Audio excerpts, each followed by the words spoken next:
Good evening, everybody. Mark Conway here with the Living Nightmares podcast. We're going to have a fun one today. We're going to talk about some very interesting stuff, but I did want to say, fortunately, David and Zach couldn't join us today. However, we have Mr. Vinny Prisco joining us today. He has actually joined us before for horror comedies, I believe. And we are very happy to have him back. And of course, my main man Brandon is here. As always, yep. I We're going to get that as a text tone. I hope you know it's going to happen, Brendan. That They, wasn't Patterson hello. That was an LO. yeah, exactly. hello. But it will happen. It will happen. Yes, yes, Brendan. It will. Brendan, what are we talking about today? No idea what we were just talking about there. No, I have no clue. Anyway, what are we talking about today, Brendan? Uh, Vinny, what did you choose for our topic today? Oh yeah, Uh, that's right. Vinny picked this. we're gonna go with something kind of odd and unique that some people hopefully have heard. Some people have hopefully heard of. Some people might be new to it. Called Grindhouse Cinema, and I think we're gonna try to specifically keep this horror emphasized Grindhouse because Grindhouse is very broad. Oh yeah. It turns out. That it is. That it is. Vinny sent me a couple recommendations. I was able to scoop up one of them, and uh, um, it was something. I think I deserve a medal after sitting through that movie. I turned it off a couple times just to take a breather. It was terrible. It was so bad. The entire movie was 80 yard. The entire movie. That's hilarious. I, Well, actually, that was yeah, what, it's House by right, the Cemetery, was it? Yeah. That was the name of the movie. Yeah. With a lot of those Italian movies, and actually they mentioned this in Once Upon a Time in Hollywood. What they do is if you're an Italian actor, you say your lines in Italian. If you're French, you say your lines in French. If you're American, you say your lines in English. Pretty much, you say your lines whatever language you speak, and they do all the dialogue and everything in post production. Which is really interesting because no one looked Italian in the movie. They all looked pretty generically white. Even if you're American, they don't record sound, so it's going to be dubbed anyway. oh, Wow. That is I just did not know that. Wow. that's a fun fact. But yeah, that's what I got to watch. I got to watch House by the Cemetery, which was one of the recommendations because I knew absolutely jack shit about this particular genre. I, About the dubbing, that's also why when you watch the Man with No Name trilogy, Clint Eastwood dubs his own voice. that is Wow. that is The a whole good piece of time. trivia. Yeah. So the whole time Eastwood was dubbed in those? Like, Yeah. obviously himself, but it was post-recorded. Wow. I did not know that. That is actually pretty cool. I'm glad I now know that. I That's know interesting. that fact. But yeah, like I was half tempted to take notes while I was actually going through this. However, that being said, I really wanted my reactions to be very visceral. It was an interesting movie. I never. Well, first of all, I clocked it. You saw tits within 45 seconds of the movie starting. Oh, Uh, yeah. All Yeah. right. 45 seconds, and like clockwork. I was like, as soon as I saw tits, I'm like, you know what? I gotta look at the time and see how long it took. And I was like, 45 seconds. That is interesting. Um, the crazy part about this is that I relate this more to like The Room. It has that very like The Room feel to it. And I could almost imagine like audiences getting together and like chanting shit at the screen like they did for The Room, especially Sure. like this kid, their kid who has the worst haircut ever. He should sue. Worse than my haircut right now. And he was such an annoying kid. Like I feel like if this became like a cult classic, like you would hear entire audiences like say, "Shut the fuck up, Bob." By the way, they call this kid Bob. They don't call him Bobby or Little Bob Yeah. or Bobby Rooney. They call him fucking Bob. Like he's a 43-year-old tax accountant. Makes They you got wonder. Makes you wonder if the Italian filmmakers were like, everybody call each other Bob. The name of Bob is an amazing American name. English name. I love it how Italian became like Middle Eastern, but that's cool. Yeah, that was totally accurate. I am Italian, so I can make fun of them. So it's okay. I'm It's gonna okay. establish that for the PC police out there listening to this, but They don't they don't listen to this. Don't worry. And actually, if they did, we would get our view count up, quite a bit, which would be great. oh, But anyway, by the way, okay, something about these parents, they have no fucking sense of urgency. Like, no, there's a scene in this movie where the kid's fucking missing, and they kind of just like look around. They're like, oh, I wonder where he is. Like if like you lost your buddy at a concert, and you're like, I wonder where Brandon went. I wonder where he went. That's How long weird. did that go for, Mark? It went for a solid 30 seconds, and they didn't even react until they looked across the street and saw him. And the funny thing is, like even in the 80s, parents would go, "Oh my God, where's Bob? Where'd he go? Oh my God!" They just walked out. They're like, "Oh, that's weird. Oh, he's across the street. Oh, that crazy Bob. Look at him. He's across the street playing with a fucked up doll that he says he got from an imaginary friend." Even though that's fucking weird, and you just kind of just shrug it off. Like, what the fuck's the matter with these parents? They're terrible, and like it happens throughout the movie where they're just fucking useless. Like, there's a scene, You gotta pad out the runtime somehow, Mark. dude, it's a Grindhouse staple. Dude, I swear to God, like this movie, like I never wanted so hard in a movie for people to die. So something would happen. Something would fucking happen. It's interesting you say that because when I first got a hold of House by the Cemetery, I bought a triple feature. Lucio Fulci, the film, and that's the filmmaker, the director of the movie. I bought a triple feature of his movies. Really, really nice Blu-ray set, and it has that one. It has City of the Living Dead, and then it has one that is kind of a separate one he made called The New York Ripper. All of these, I thought House by the Cemetery was going to be like my favorite one. It sounded so cool. It looks so cool. And it ended up being my least favorite, actually, out of all of them. The other ones are really fun. I can understand why. Yeah, and that one seems to get the most reference, though. I don't know why.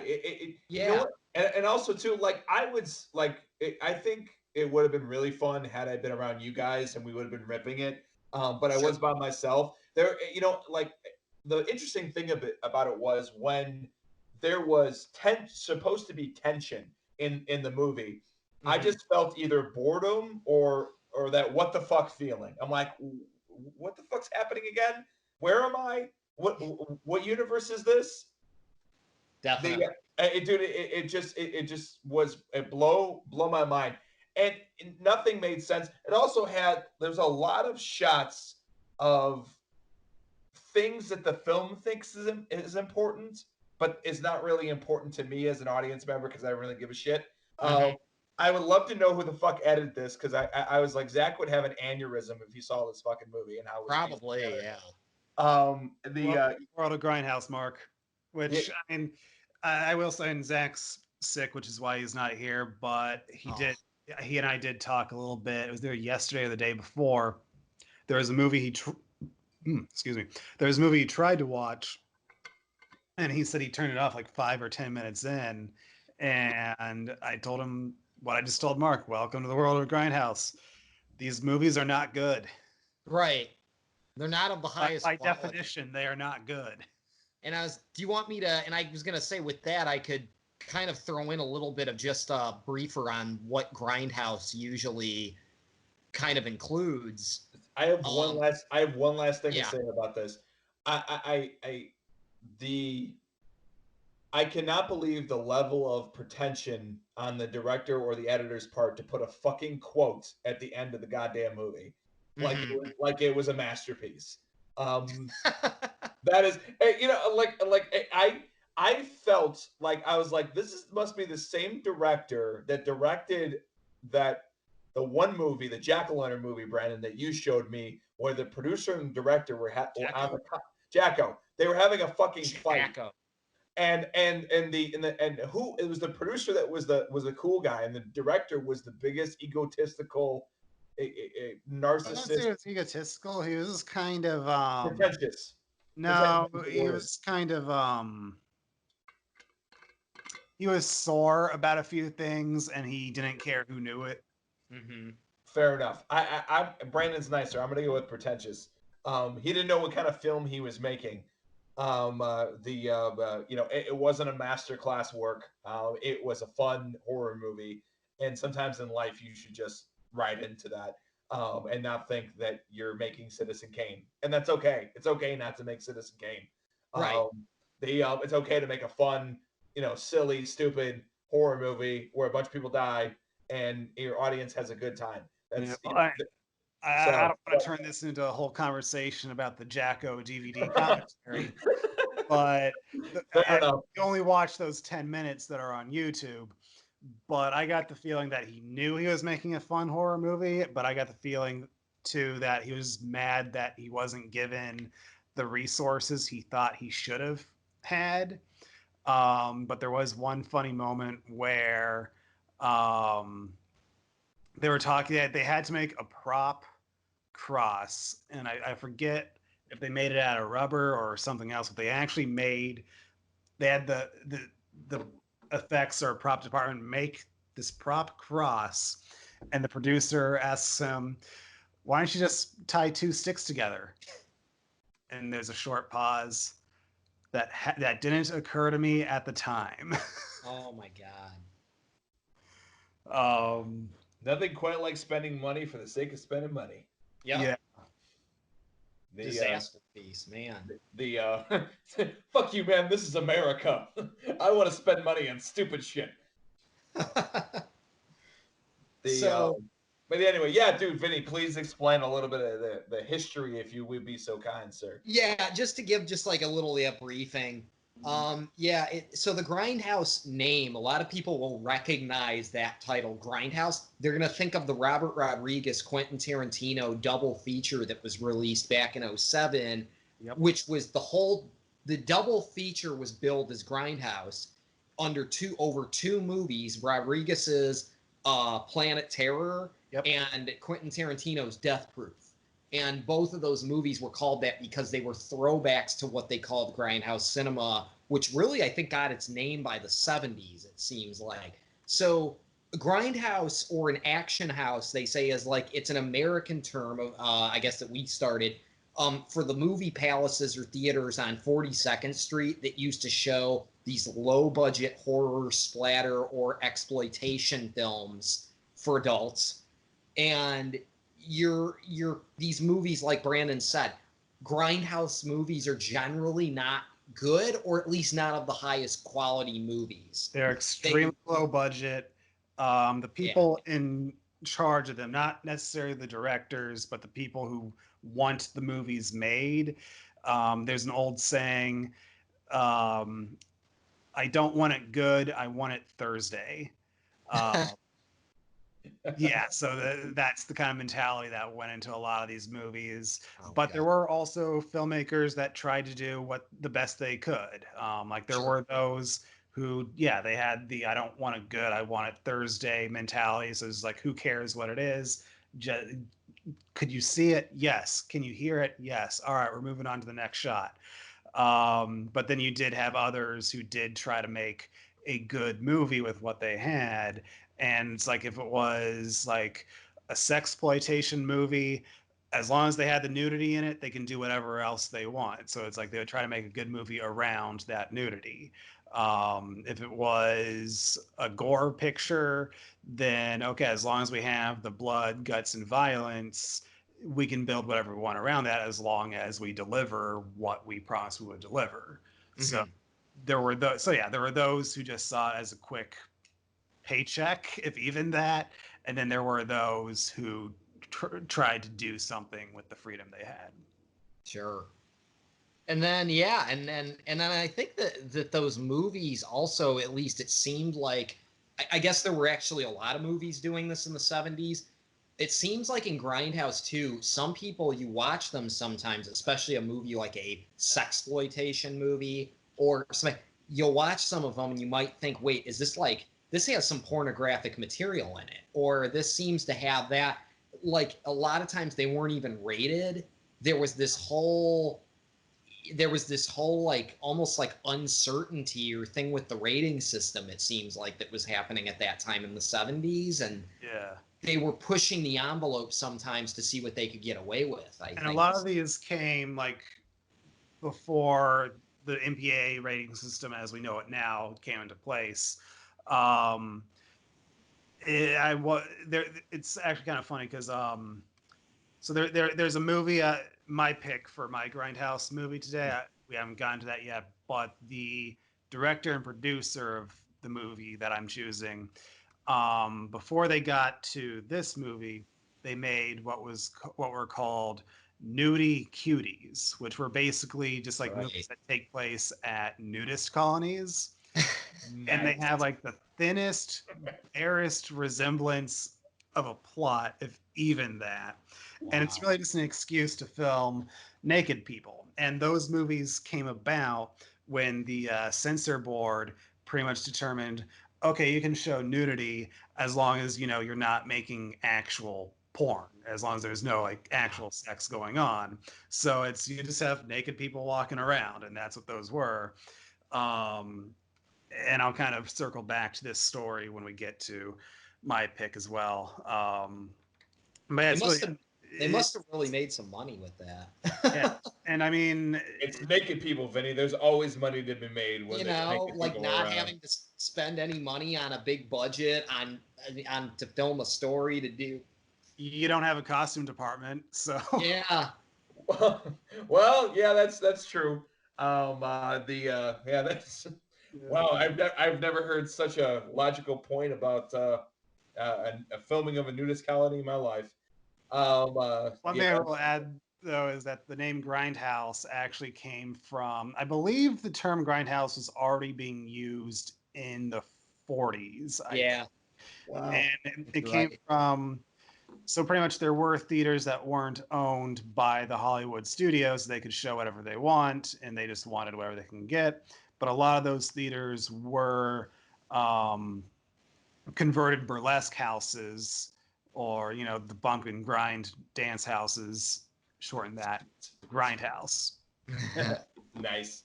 The Bump and grind, yeah. and a bunch of them were films that were supported and financed by the mob as well, like like Deep Throat. Oh, it was. Oh, that Yeah, it was was. by the mouth. And Wow. and also I Texas didn't even Chainsaw know that. Massacre was also slightly financed by the mob as well. Oh my God. That was Sonny Francis, Francis's father. That put some money into Texas Chainsaw Massacre. It's a fun little history lesson for you.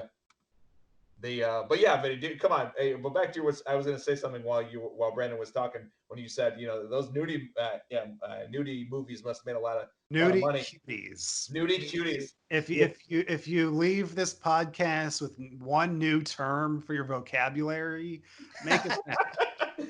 Well, especially if you're perverted like us, that's definitely that. But yeah, dude, Vinny, like, come on, you've seen plenty of horror movies in your life, dude. Like, it's the violence and the sex that gets you, bro. Well, and they said That's that, what puts butts in the seats.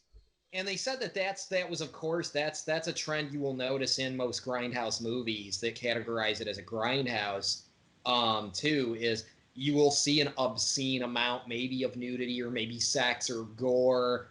It's usually, especially like the exploit. See, it's weird. This is where it gets weird. Is that grindhouse has actually become very. It can be very. Like, how did you say it, Brandon? You said it can be very broad or narrow. Yeah, because like we were before we started recording, we were having a discussion because grindhouse movies, which it's only become a genre recently since the Tarantino Rodriguez movie. And Right. before that, grindhouse was just like a type of location, not a type of movie. So I guess we can kind of say our topic today is grindhouse slash exploitation movies, because we were debating, because typically grindhouse movies are thought of as like the really low budget, poor quality movies.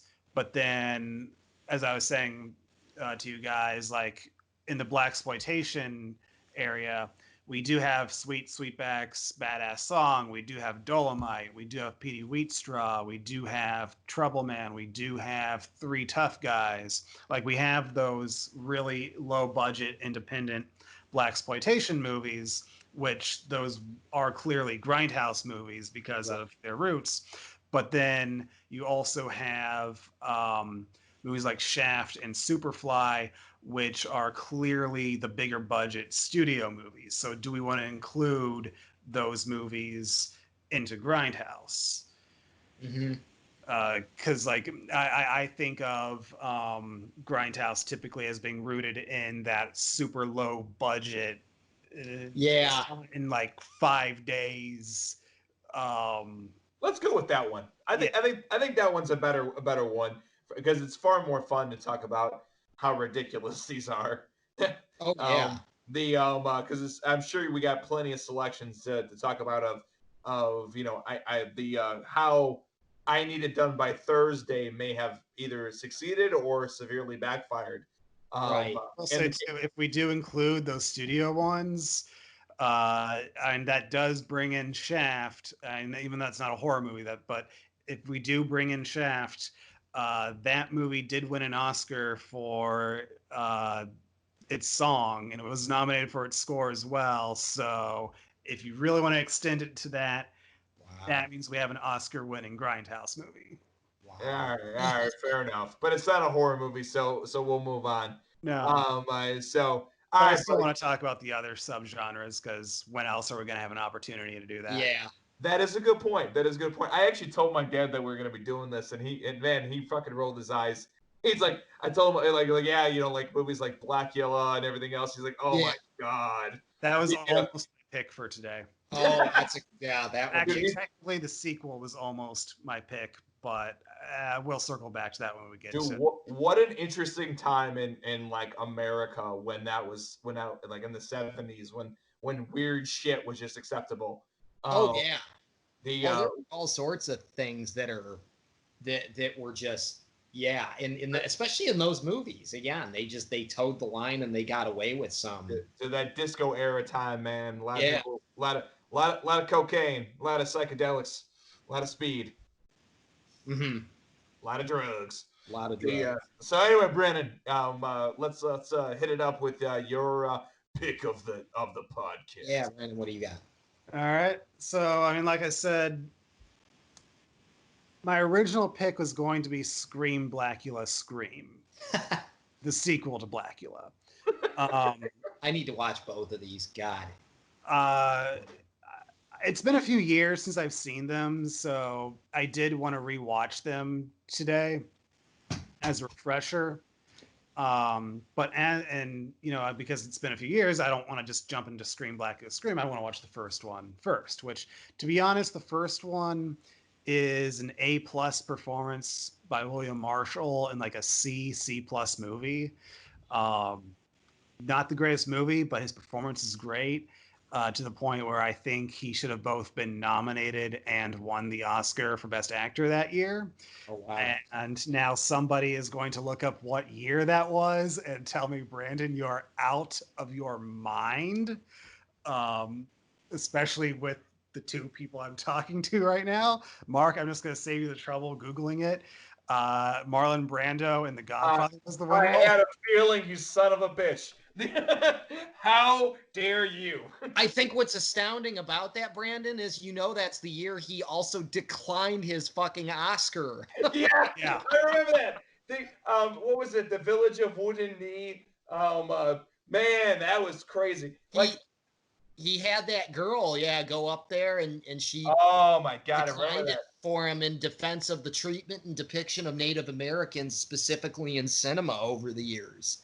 Dude, it's so hilarious, dude. Like, and how much that was like a bad thing back then. But if that shit was pulled today, he would have got a humanitarian award. Oh yeah, he would have gotten the Nobel Peace Prize instead the next day or some shit. Dude, he was probably like half into some Haagen-Dazs. Probably. And didn't want to fucking go. Like, he's like, I'm busy eating. He was too busy accepting a delivery of 500 Big Macs to his private island. the island of Dr. Moreau. It turns out that I cannot accept this award because, because you can all kiss my ass. That's why. Now pass me the Doritos. As Kevin Spacey's imitation would said, or whatever. Oh my god, that's amazing. Oh, Hey, leave me alone. I have to go eat some Doritos and watch my son go on trial for murder. Leave me alone. but yeah, so I was watching Black Club, and Movie, yeah, Brandon.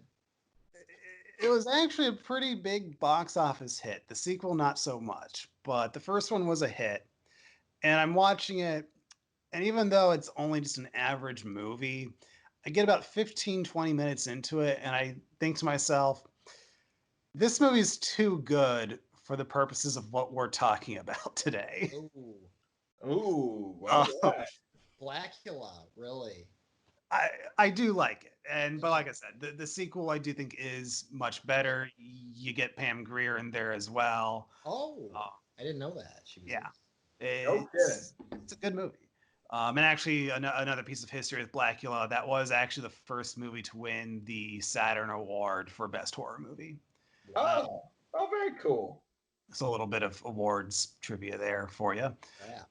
Um, and then, so yeah, I finished watching Blackula, and I'm probably going to watch the sequel in the next couple days. And then I thought, okay, I started looking at the fake trailers in the Grindhouse movie. You have the ones made by Rob Zombie, Edgar Wright, and Eli Roth. And I'm kind of thinking about what influenced those trailers, because if you are going to look into Grindhouse movies, looking into the influences of the Right. Grindhouse movie as a whole is a good starting point.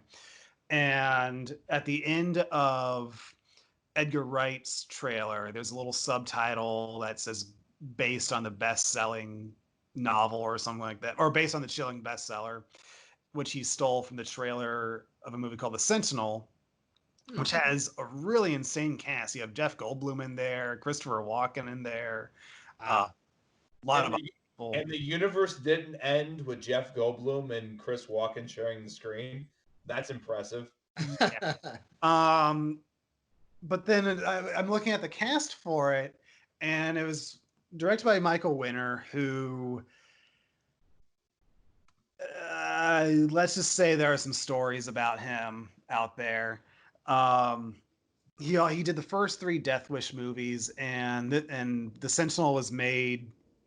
The Sentinel was the movie that I was going to watch, but that was made after Death Wish. And again, I thought maybe this is maybe a little too mainstream for what we're talking about today. And so then I finally landed on the Herschel Gordon Lewis Oh. masterpiece, Blood Feast, All right.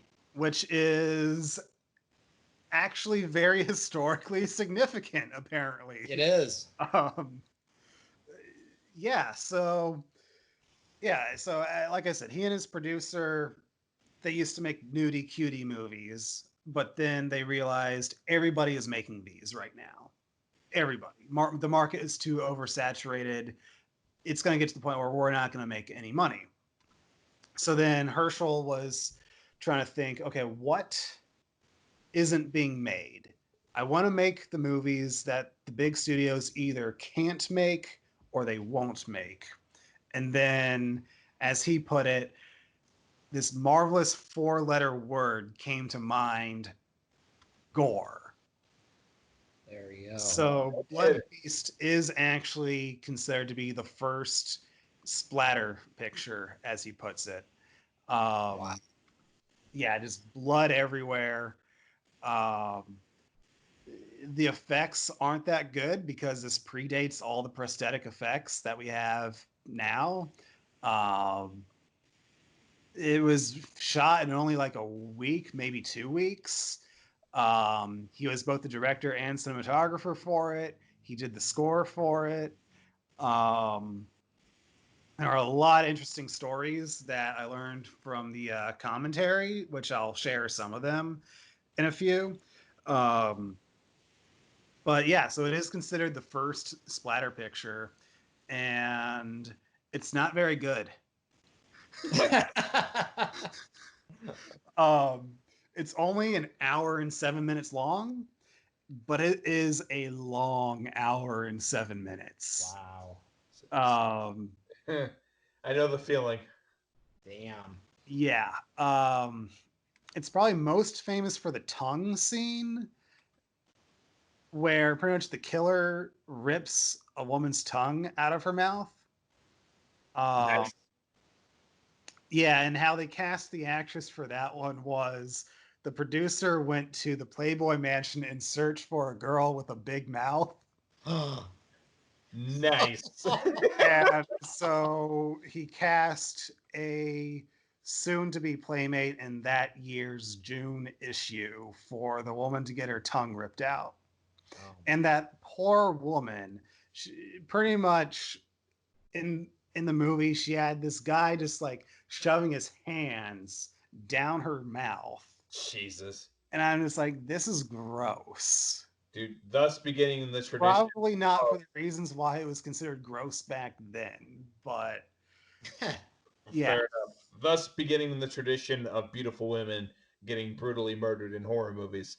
Yeah. Guess The, so, yeah. and actually, dude, just to give you some perspective, like, or just the audience to give some perspective, the best movies in 1963 were The Great Escape, The Pink Panther, Ooh. The Birds, and then and then The Nutty Professor came out in 1963.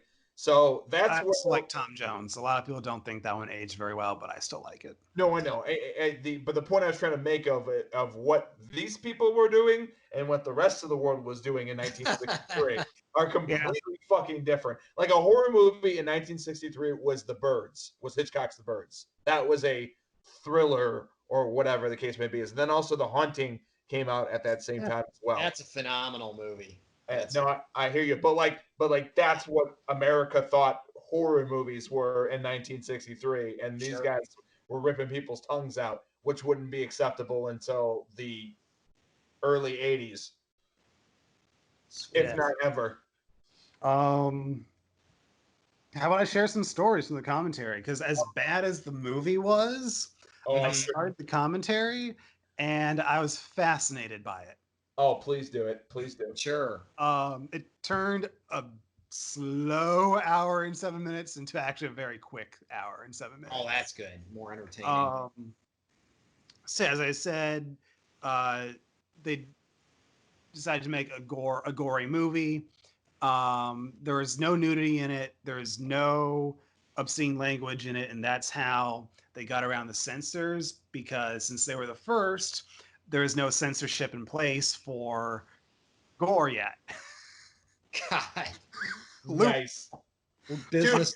Dude, they probably created it because of this movie, dude. They're like, Yes. dude, Yes. they're like, dude, hold on, real quick, dude, before you do the commentary. You know, like, they're like Richard Pryor in fucking SNL. Richard Pryor created the 10-second delay for live television because of his. They didn't want to put him on SNL, but because he was so talented, Lauren Michaels went to NBC and said, "Hey, listen, what we'll do is, I know it's live, but we'll put a 5-second delay." Or a 10-second delay or whatever. If he says something obscene, we'll go ahead and beep it out. So he was actually the guy who they invented the 10-second delay for live television. So these guys were the first guys for the ratings board to say, maybe we should do something about that. Yeah. Actually, there was a newspaper that refused to run the ad for their movie, saying they won't take any titles with the word blood in it. Which a few years later, that caused some problems for Truman Capote's In Cold Blood, which is considered one of the great true crime novels now. Huh? So What a disaster. Wow. yeah. The actor who they had to play the police captain, he was actually originally hired to just kind of be an all-around crew member, mainly a grip, but they cast him because the actor that they originally had didn't show up. And since he wasn't really an actor, the direction they gave him was just shout your lines. I wonder how that worked out. Oh my.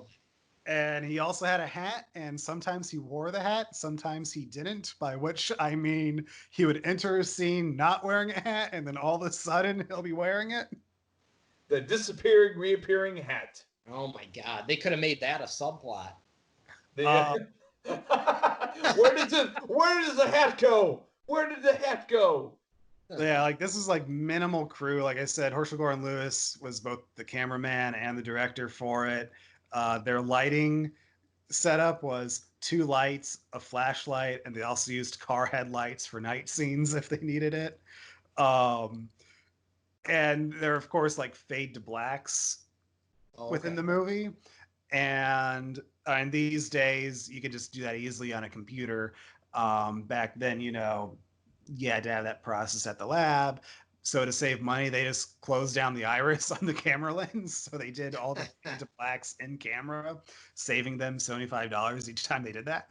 Hey Brandon, why don't you tell the people how hard it is to be the director and the DP at the same time and make anything of quality? Oh my God. It's not impossible. But is it? I imagine it's pretty difficult. Is it more difficult? Yes. But Okay. it's not impossible. Fair enough. I look at Steven Soderbergh.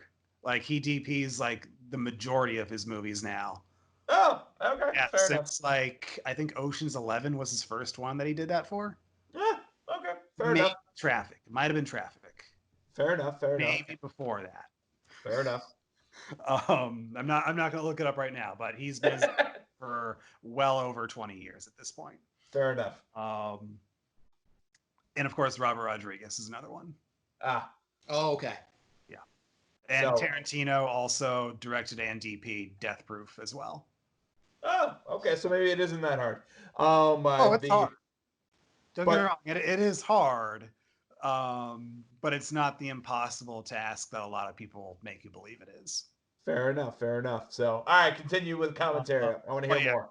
Cruise versus Small. That Mark, you're gonna love this. Actors would often have to slate their own scenes. Oh God. I'm dying on the inside. Good. No, it's not good, Brandon. Actors should not have to slate their own scenes, especially when the goddamn fucking sound person is falling asleep because they were doing drugs the night before. It's fucking ridiculous. You can see I haven't got quite got over that last experience. Okay, and that sounds like something you should be telling your therapist, not me. All right. This is therapy. Mark leads a hard knock life, Yeah, I have to act in my own film and slate myself. This is ridiculous. Bullshit. This is bullshit. I'm going to my trailer. I'm gonna break away from the commentary stories for a moment because I just realized I didn't talk about what this movie is actually about. Oh, it has a plot. Okay. Sure. So basically, there's a killer going around killing women for like this Egyptian ritual, and at the same time, there's this woman that is going to throw a party for her daughter, and the caterer she gets is the killer. Oh. What a twist. So I guess it's like, okay. You get a lot of scenes throughout the movie where it's like the daughter's talking to her friends, or the woman's talking to her daughter, or the woman's talking to other people. And the conversations are just kind of like, I can't wait for the party on this day. It is going to be fun. What is the theme going to be? Oh, I can't tell you. Oh, I think it's going to be Egyptian. Oh, what a coincidence. My daughter is studying Egyptian gods and culture right now at her college. I can't wait for the party. Speaking of which, I am scared right now because there is a killer out and they have not found him yet. Do you think they have any clues as to who it is? Hey, Brandon, what's your famous line? I have a lot of them. Someone wrote that. Right. Yeah. Somebody did write Someone that. wrote that. Someone wrote that. You know what's something funny though? Like when you said, we said, here's what this is about, and like it's a killer running around killing people, and my first thought was, well, no shit, but actually it was one of the first ones to do that. So I guess it really wasn't a common thing. And he's doing it to do like an Egyptian ritual. And I will say there's a 1980s movie called Blood Diner, which was kind of conceived as like a pseudo mock sequel to it. Eh, Oh wow. Watch Blood Diner. Blood Diner is actually a very good movie. Um, Is it officially a sequel no, it's not officially a sequel, but you could watch it as a sequel. Oh, that's Kind of like interesting. how you can watch Young Frankenstein as a sequel to Frankenstein, Bride of Frankenstein, Son of Frankenstein. In a sense, yeah, you can. I guess so. That's actually a good point. Yeah. Technically, you could. Yeah. Uh, but yeah, I wanted to mention the plot because, and this has nothing to do with the commentary, but early in the movie, like maybe 5 minutes in, you see a newspaper and it's got this huge headline: Teenage girl found slaughtered. Below that, in huge letters, legs cut off, all capitals with an exclamation point.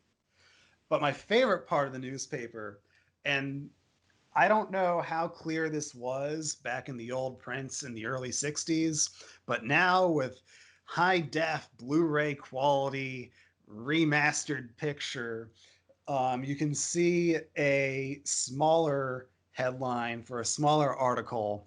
And the headline is 12 prisoners beat me up, Nazi charges. Okay. All right. And that was very amusing to me for some reason. Because in one, like on the front page of this newspaper, you have both slaughtered teenage girl and 12 prisoners beat up a Nazi. Sure. It's funny. Okay. Uh, I kind of wish that was our movie, but all right. Um, let's see. I already talked about the tongue scene. There's a scene that takes place at a beach of like a girl with her boyfriend, and they talked about how the actress got her hair all done, like all nice and everything. When the scene was her brain was gonna get ripped out, so she had all this blood makeup ending up on her head, on the top of her head. But also while they were filming that scene, one of the crew members accidentally opened up one of the film cans after filming. And Herschel Gordon Lewis just like without even thinking, just reacted and closed it like a second later. And they're like, okay, that's not good. That's not good. Um, we don't have any money. So we're just going to risk it and see what the lab comes back. And thankfully, it was so dark at that beach that it got no exposure. So all the footage ended up being usable. Wow. Stupid behavior of stupid people. There were, however, times where the lab would call them and sometimes and say, "So this shot broke apart." Um, yeah. So there was like, okay, do we have another take to cover that? Um, they told their actors that the fake blood was edible because there Oh. were times, because like in the tongue Oh scene, God. like the tongue scene ends with the actress like laying down, her head tilts over, and blood's just pouring out of her mouth. So they needed the actors to put blood in their mouth. So yeah, the What blood was was not edible.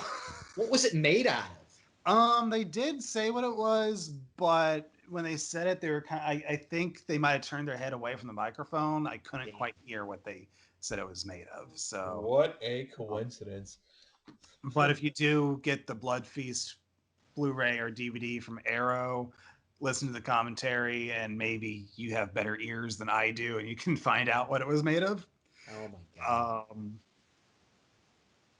but yeah, so when they finally finished it, um, they were talking about the release, and they knew this person in Chicago who owned a chain of theaters, and he was just like, okay, we have this movie. We know nobody else has made anything like it. What do we do with it?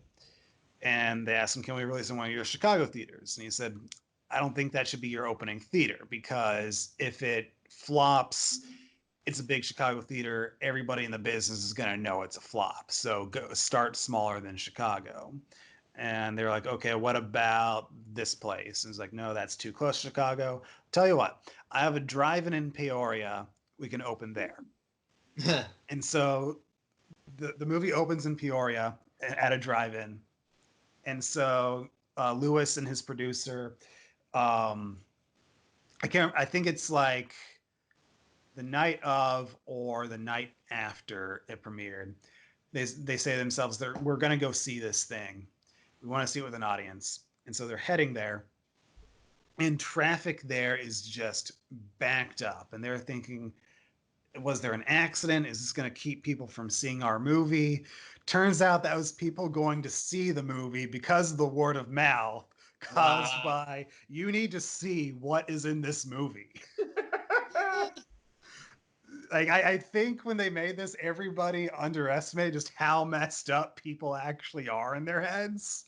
Mm-hmm. Nice. And there was actually a cop who was like navigating traffic, and one of them, I can't remember if it was Lewis or his producer, talked to the cop, and the cop was like, "You mean to tell me this is your movie?" "Yes. Don't do this to me again." That's fantastic. Thus the tradition of horror movies was born. Yes. And so, yeah, all the drive-ins, when the movie did finally open up more, all the drive-ins kept all the gore in, but like indoor movie theaters would cut all the gore out. Oh wow. So Yeah. you got something. You That would got have been a bland movie. Wow. Oh yeah, yeah, that would have been painful. But then Jesus. there was another drive-in that the distributor accidentally sent them a duplicate of reel 5 in place of the final reel. So basically, the reels for that drive-in went 1, 2, 3, 4, 5, 6, 5. So they had a duplicate reel, no ending. And when they were on the phone with the owner of that theater, they asked, "Well, did you have any drive outs?" "Just one." So even with no ending and a God. duplicate reel, that theater still sold tickets. Wow. So yeah, they had a lot of word of mouth. Like I mentioned before, censorship was starting to talk about, okay, what are we going to do about blood and guts and gore and all that? Because we've never had to deal with this before. And so realizing that this is kind of a way for them to advertise their movie, they kind of caused some trouble for themselves in Sarasota. So to create buzz, they actually filed an injunction to keep the movie from being played, and they thought it would just like be thrown out or whatever. But it would hit the newsstands, and so people will want to see what is this movie that got an injunction against it. But the injunction went through, so the movie wasn't allowed to play in Sarasota. So they kind of did Oh it to my God. themselves. Well, you know what though? Just think about this though. Like, no, again, going back to what the movies of the day were in 1963. I mean, you were still dealing, yeah, like Kennedy had just got killed, but Right. all it just got killed, which probably exacerbated the people's lust for violence. But Vietnam had not happened yet, so nobody was burnt out on it. And the movies of the day were, were nothing compared to what they were seeing. So it was like seeing like Bigfoot ride a fucking unicorn in your damn front lawn. Like, Yeah. like people wanted to see crazy shit because they had never seen crazy shit except like cops and people who were at war. Like, Yeah, but the Yeah. Yeah. And even then, there Reese, wasn't. Uh-oh, Mark froze or something. I think we might have lost Mark. He's right though. I mean, there was a number of these movies that were there were a number of these movies back then that just didn't. I mean, some had violence, but yeah, they did not show the level of gruesomeness or anything for that matter. Um, so this movie was very. This movie must have been like worse than us watching even like a snuff film in this day and age. I mean, like, must have been the worst damn thing possible for Yeah, them to see, and the person getting just so bad. yeah. And we're back after some technical difficulties, but if you're listening to us, hopefully you won't even notice. Sorry about that, folks. That was That's how good of an editor Zach is in this situation. well, yeah. I'm sure he loves editing things he's not involved in. So yeah, Bigfoot riding a unicorn in your front yard. I think that catches me up. Hope I didn't miss too much stuff on your end. But yeah, people were thirsty Not for it. much. Yeah. They wanted to see it. Um, But yeah, and also in the commentary, Lewis did discuss how like sometimes they would shoot scenes specifically for the trailer. Because like studio trailers are just like, okay, here's some scenes, here's maybe a little voiceover about what it's about, here's a graphic of the title and maybe actors' names. Whereas the exploiteers saw trailers as like an art form all of its own. And in fact, we've actually gotten some great directors coming from cutting trailers. Like Joe Dante originally cut trailers for Roger Corman movies. Nice. That makes It's a little sense. bit of trivia right there. Um, but yeah, they also did talk about how sometimes when they do shoot scenes specifically for the trailer, that could cause like some controversy among collectors of old film reels of movies. Because like, here's this trailer with this scene, but the scene's not in the movie, so do I have an incomplete movie or not? Mm. So yeah. Um, mm, already covered that. Okay, I don't have that many stories left for Blood Feast, but there's one where the killer puts a leg in an oven. All right. On set, they put the fake leg in the oven. The fake leg catches fire. A crew member takes it outside, throws it in the street, and then throws what he thought was water on it. It was gasoline. Oh no.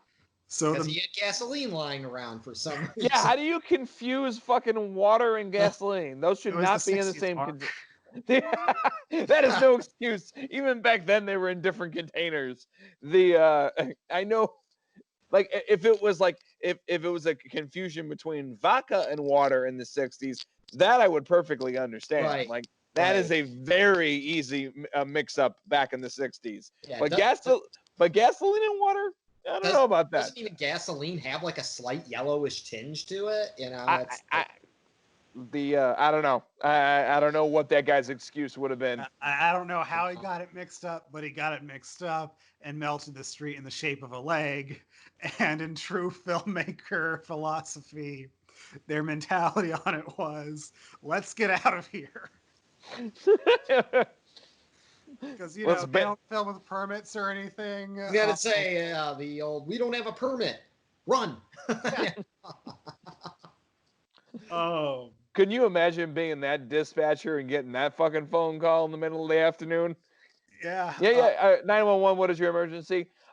Somebody threw a leg that was on fire in the middle of the street and then poured gasoline on it and then blew it up and then filmed it.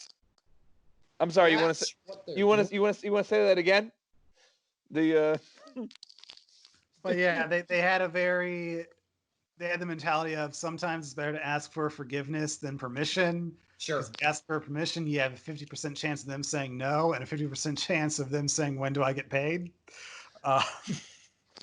There was actually an interview with Fred Williamson. I think it was on the set of Black Caesar. It was a Larry Cohen movie. But they were filming and a cop actually came up to Fred Williamson, the actor, and said, "Are you making a movie?" "Yeah." "Okay, I'm not going to ask if you're making a movie, but you are making a movie. So I'm just going to do my rounds, be gone in 15 minutes. So he didn't even stop them. It was like, I don't want to make a big deal out of this. Just be gone before I'm back.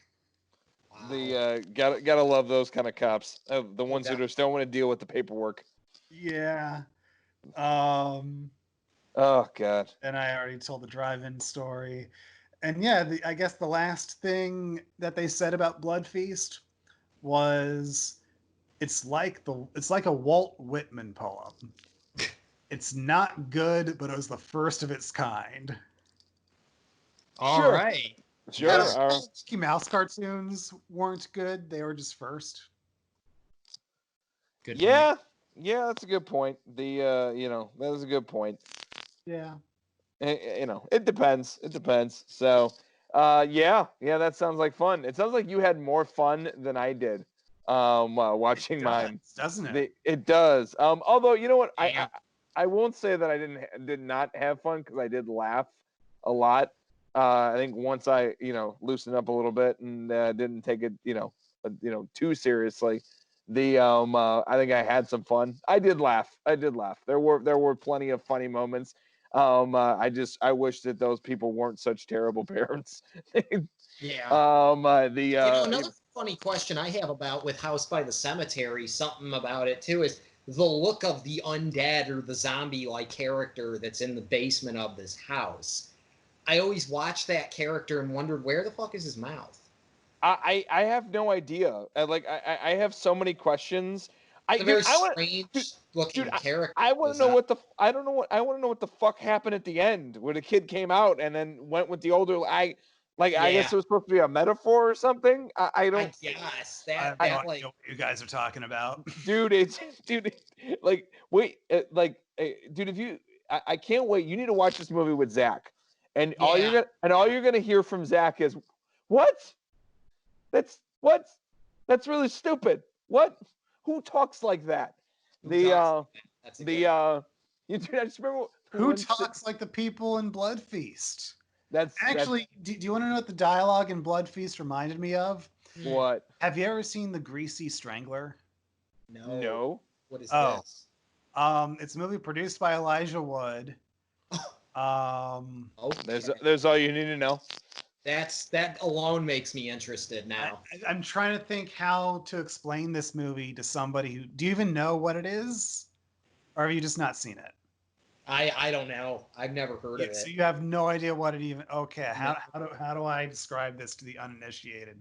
So basically, I could Google it a little bit or something too for you, but there's like a 50-year-old man who still lives with his father, uh, and they do walking tours around Los Angeles for famous disco related locations. Meanwhile, the son falls in love with a woman, and the father is trying to steal her away from him.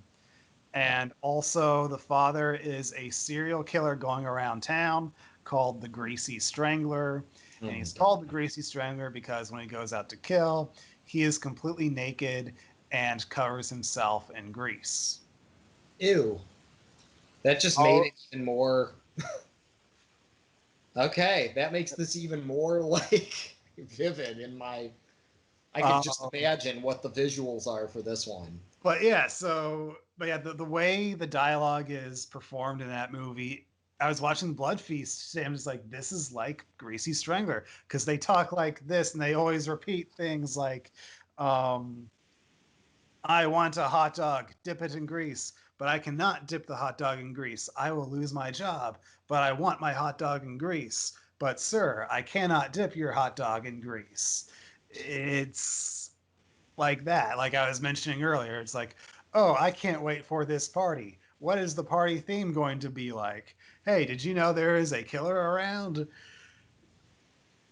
That's weird. Yeah. Yeah, dude. House by the Cemetery is somewhere in between that and The Room. It's a whole lot of fun. The Oh, it is. Yeah. yeah, it is. I just remember like that one scene towards the end when the kid is like banging on the basement door trying to get out of the basement, and all I can think of, I was like, kid, your mom's not coming. She's sleeping with Valium tonight. Because she's high on fucking on pills the entire movie, and her husband keeps telling her to take some pills. Honey, why don't you take some pills? Like, I don't want to, but you should really take some pills because you're kind of fucking crazy. The Honey, I'm gonna drug you again. You know. the yeah well, you remember how Bob was born. And That's how he awful. got his name. Yeah, oh, shots fired, dude. And even okay, so how the babysitter died, which by the way, never understood. I'm just gonna get into some spoilers. Like, apparently, like the babysitter's a mannequin, but there's a whole scene in that movie where the little girl is looking at a mannequin, and then she comes to life, I guess, and then her head falls off. And then later in the movie, you meet a babysitter for Bob, and it flashes back to the mannequin. So I guess I'm supposed to infer that this is in fact the mannequin come to life. And how she died, she gets slashed in the throat by the knife, but the knife and how it's coming down is so slow. Like the amount of force that this knife is providing would not cut her at all. There's no momentum to her. It's like if you were trying to like give me a shave or something, and like they're like, oh, I don't want to nick you, but just enough for the fake blood to work. And the dad, I have no idea how the fucking dad is. The dad stabs the killer. He starts bleeding out, and he looks like fucking Oogie Boogie Man from Nightmare Before Christmas. Like bugs start falling out of him, and then he just fucking stands there. He doesn't stab him again. He just stands there and looks at him. And like there's a 10-second delay of back and forth, and then the killer grabs his neck and then kind of slowly rips skin off of him, which makes no fucking sense at all. And all I could think of was like, stab him again, but he did not. He got killed. And then the mom gets killed and gets smacked down the stairs, and That's you can right. and you can literally see her like as she getting dragged down the stairs, moving her own head to appear that she's actually banging each step on the way down. Oh, that's fucking funny. Dude. I'm looking at screenshots on on IMDb, and I see a woman getting stabbed in the back of her head. Yeah. Yeah, that was the first scene. That's About the that, yeah. that's the 45 seconds worth of tits, and that's probably the best kill in the whole movie. The one that I actually decently enjoyed. It was all downhill from there. It was all downhill from there. And man, holy hell! The last thing I'll say about it, until I feel like talking about it again, is holy hell, non-licensed music nightmare that is. It has the most ridiculous non-licensed music I have ever heard in my life. Brandon, if you can find it somewhere on YouTube and play it as a little intro into the podcast, if you can, cool. If you can't, that's cool too. But it's something else, and it really is. He actually usually had like a lot of those Italian-made movies like that, especially Grindhouse movies, and I think that's another thing I didn't even think about to mention is score-wise. A lot of them have these really unique or beautiful actually scores. Maybe not this one, but some of the other ones do, or they have like a very unique sound to them. Even kind of similar to like spaghetti western kind of music. And some of them just have totally inappropriate music for their subject matter. Like there's Nightmare City, which is an Italian zombie movie where the zombies have guns. It's basically part of the inspiration for Planet Terror. And the music for that one is like a disco beat. Like you want to boogie to it. Dude, Brandon, this one had like a Seinfeld beat. Oh wow! Like I almost was like waiting for like the wow wow wow wow wow wow, and I'm like holy shit, dude, this is seriously fucking weird. So are you saying that we should pitch the idea for a sitcom that's like Seinfeld but with zombies? Yes, because that's always a good idea. And now I have a hard on. Sorry, joke from before the podcast. Way to take people out of context, Mark. That's more than people need to know. Real life bleeds into your podcast life. Yeah, it's for real. I've been trapped in this house for too long. This fucking pandemic. Anyway, Vinny, talk about unless you still want to talk about Cemetery by the House or House by the Cemetery. If you got any other commentary about it, please. But if not, I'd love to hear your selection of the podcast. I'll go into my selection. It's a yeah. He's like, I'm done talking about that. Well, I mean, it's House by the Cemetery. I almost need to like rewatch it again. But yeah, I remember just feeling maybe I definitely didn't hate it the way you hated it, Mark. But I definitely just remember coming out of it relatively disappointed. Relatively just like I feel like I was lied to about this movie. I could see how that happens. You know what, dude? I don't like. It was one of those things. I was expecting like funny bad, but for the most part, it was just bad. Like Oh, bad, okay. Yeah. bad, bad. Grindhouse movies are. What's up? As most Grindhouse movies are. Yeah, As- there's a lot of like, yeah, it's I've now learned the facts of life with Grindhouse films. You know, it is what it is. Just shoot everything in a wide shot. We shoot have it. one Yeah. microphone. Wow. Yeah. Now that you bring that up, yeah, that makes sense. The and just have creepy, annoying kids. I'm really hoping that tradition Bob. starts. The end by name Bob. Dude, I'm really hoping that tradition starts. They start showing that, and then every time Bob says something annoying, everybody's like, "Shut the fuck up, Bob," because that's what I said the entire film. Anytime that kid said something, I'm like, "Shut the fuck up, Bob." I was like, I'm just gonna treat him like Meg from Family Guy. That's how I'm gonna handle that. And both names do have 3 letters. Ah, Letters. It's not a very impressive There we name. go. there we go. There we go. Brandon's Well- got a little Riddler action. Anyway, go ahead, Vinny. Well, so I was kind of in between. There's several I've seen of these movies for a long time. One little thing to add, this isn't my selection, but I did recently. It's funny Brandon mentioned Herschel Gordon Lewis because I recently watched 2000 Maniacs, which is a film by him as well. Yep. Herschel Gordon Lewis made this movie, and it's weird. It's almost like they tried. I don't know if they were making it as a sequel or an homage or just a straight up remake. It's almost like a reimagining. There's a pseudo remake reimagining called 2001 Maniacs with Robert Englund that was done in the early 2000s.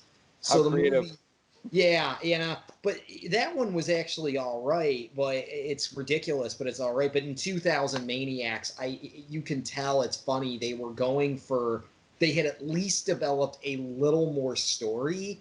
In this one, it was about a group of random people that wind up stranded in this southern town that you find out and is run by these crazy southerner hillbilly types, and they want to basically slaughter all of them and do this twisted stuff to them during their yearly festival. But then you come to find out the big twist is this is a town that was burnt to the ground during the Civil War when the Union was coming down to just decimate the South. So there's actually some thought behind this. It's like apparently not only are these people seeking revenge for that, I think it's that they're actually ghosts. They're actually the spirit remnants of this town trying to inflict vengeance once a year on some unsuspecting northerners. Let's get some Hills Have Eyes Yeah. to it. Yeah. I'm feeling some Hills Have Eyes vibes from it. Yeah. I have seen that one. It's in the same Blu-ray box set that Blood Feast was in. Okay. Yeah, Arrow did this huge Herschel Gordon Lewis box set back in 2016. Oh, nice. Okay. It came out either right before or right after his death. But regardless, he was able to record like all the commentaries and introductions for it before he passed away. I unfortunately did not get the super limited edition that had like a dismembered toy eye come with it and a whole bunch of other stuff. Like that sold out fast. Oh. And the pre-order went up back when I was working night shift, and so when the pre-order link went up, I didn't realize I didn't set my alarm, so I missed out on that pretty fast. So unfortunately, so Hey, and guys, fun fact, connecting the movies, Connie Mason was in 2000 Maniacs, and she was also a Playboy playmate. Okay, that makes sense now. That would explain, because I read that. I do remember reading that about this movie. Because I wondered if anybody was well known in this movie, and I figured probably not, but there were a couple almost familiar sounding voices and faces, but I guess she was one of the few of any notoriety, and I was just like, never heard of her, so. you never know, because I mean, there's an early short film that Herschel Gordon Lewis directed that apparently co-stars Harvey Korman. Oh my God. Yeah. How weird. It's somewhere, I guess it's somewhere on the box set. I just haven't found which disc it's on. Search that. Yeah. So yeah. So for my actual pick though, to get to it, my actual pick, and like I said, I even kind of asked about it, and from everything I've researched, from everything I've read, and from all the feelings I get from it, it is technically, I think, a Grindhouse, or what I personally would consider a Grindhouse movie, but it's almost upscale.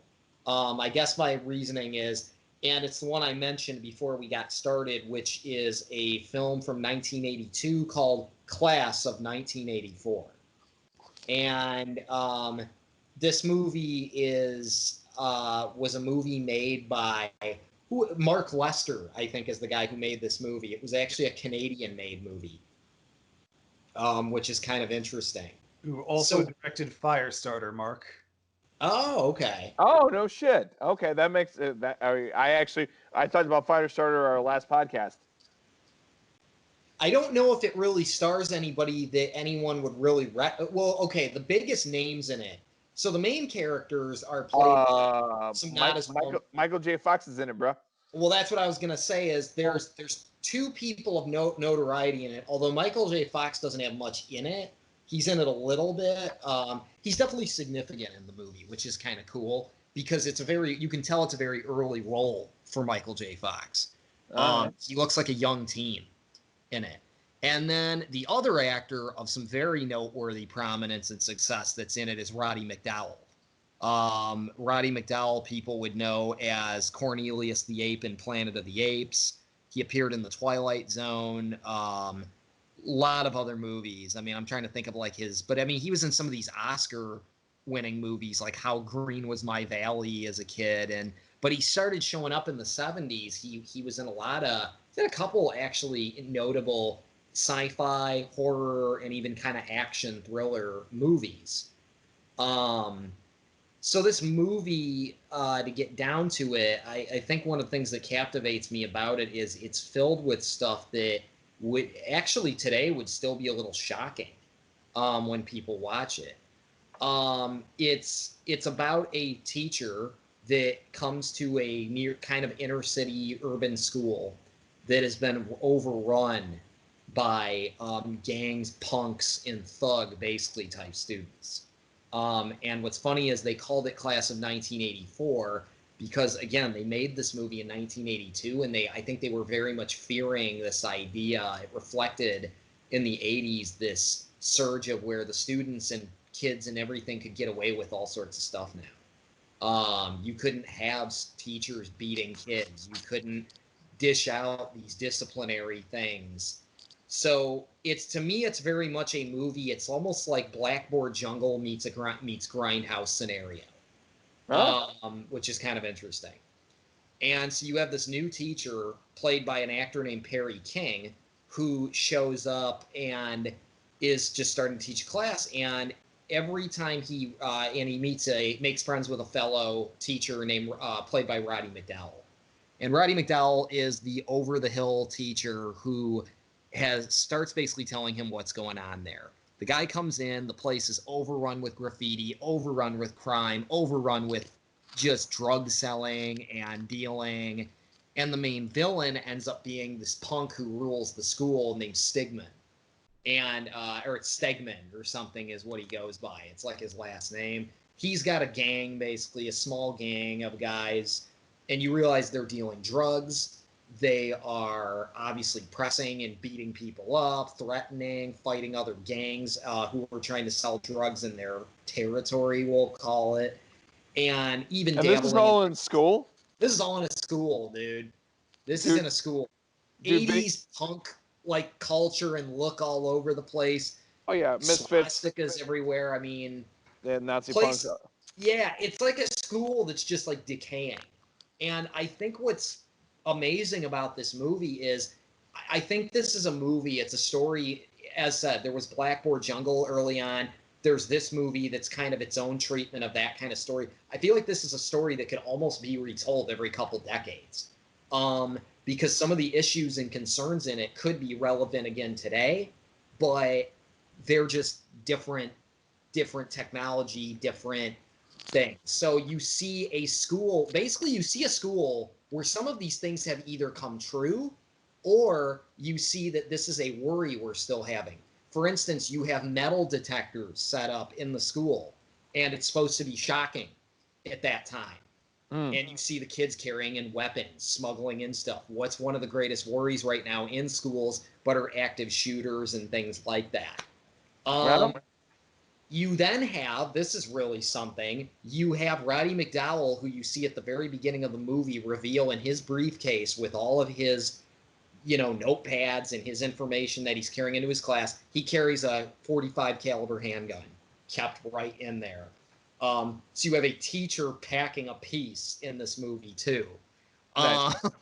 Which is very Nice. like wow. Dude, reminds me of a movie called Brick in the early 2000s.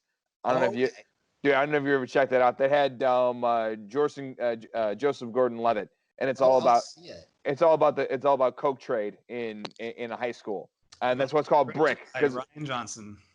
Brick. Yeah, directed by Ryan Johnson. Yep. Ah. And we love him for some things and hate him for one thing. Dude, I really like that. I really like Knives Out. I did not like what he did with My Beloved Childhood. But anyway, that would be Star Wars. But yeah, dude, Brick is a really, really, really cool movie. It's probably very much similar to this. Well, go ahead.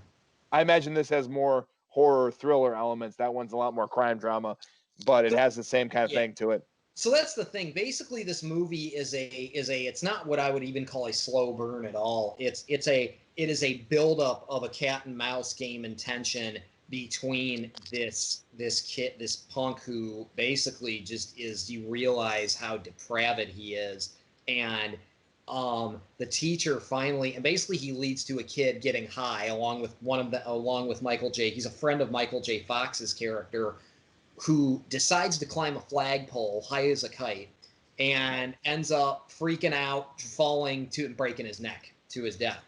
And they're always trying to find a way to get these kids thrown out of the school and that, but it's kind of like they can't beat the system. The system is flawed. It's almost broken.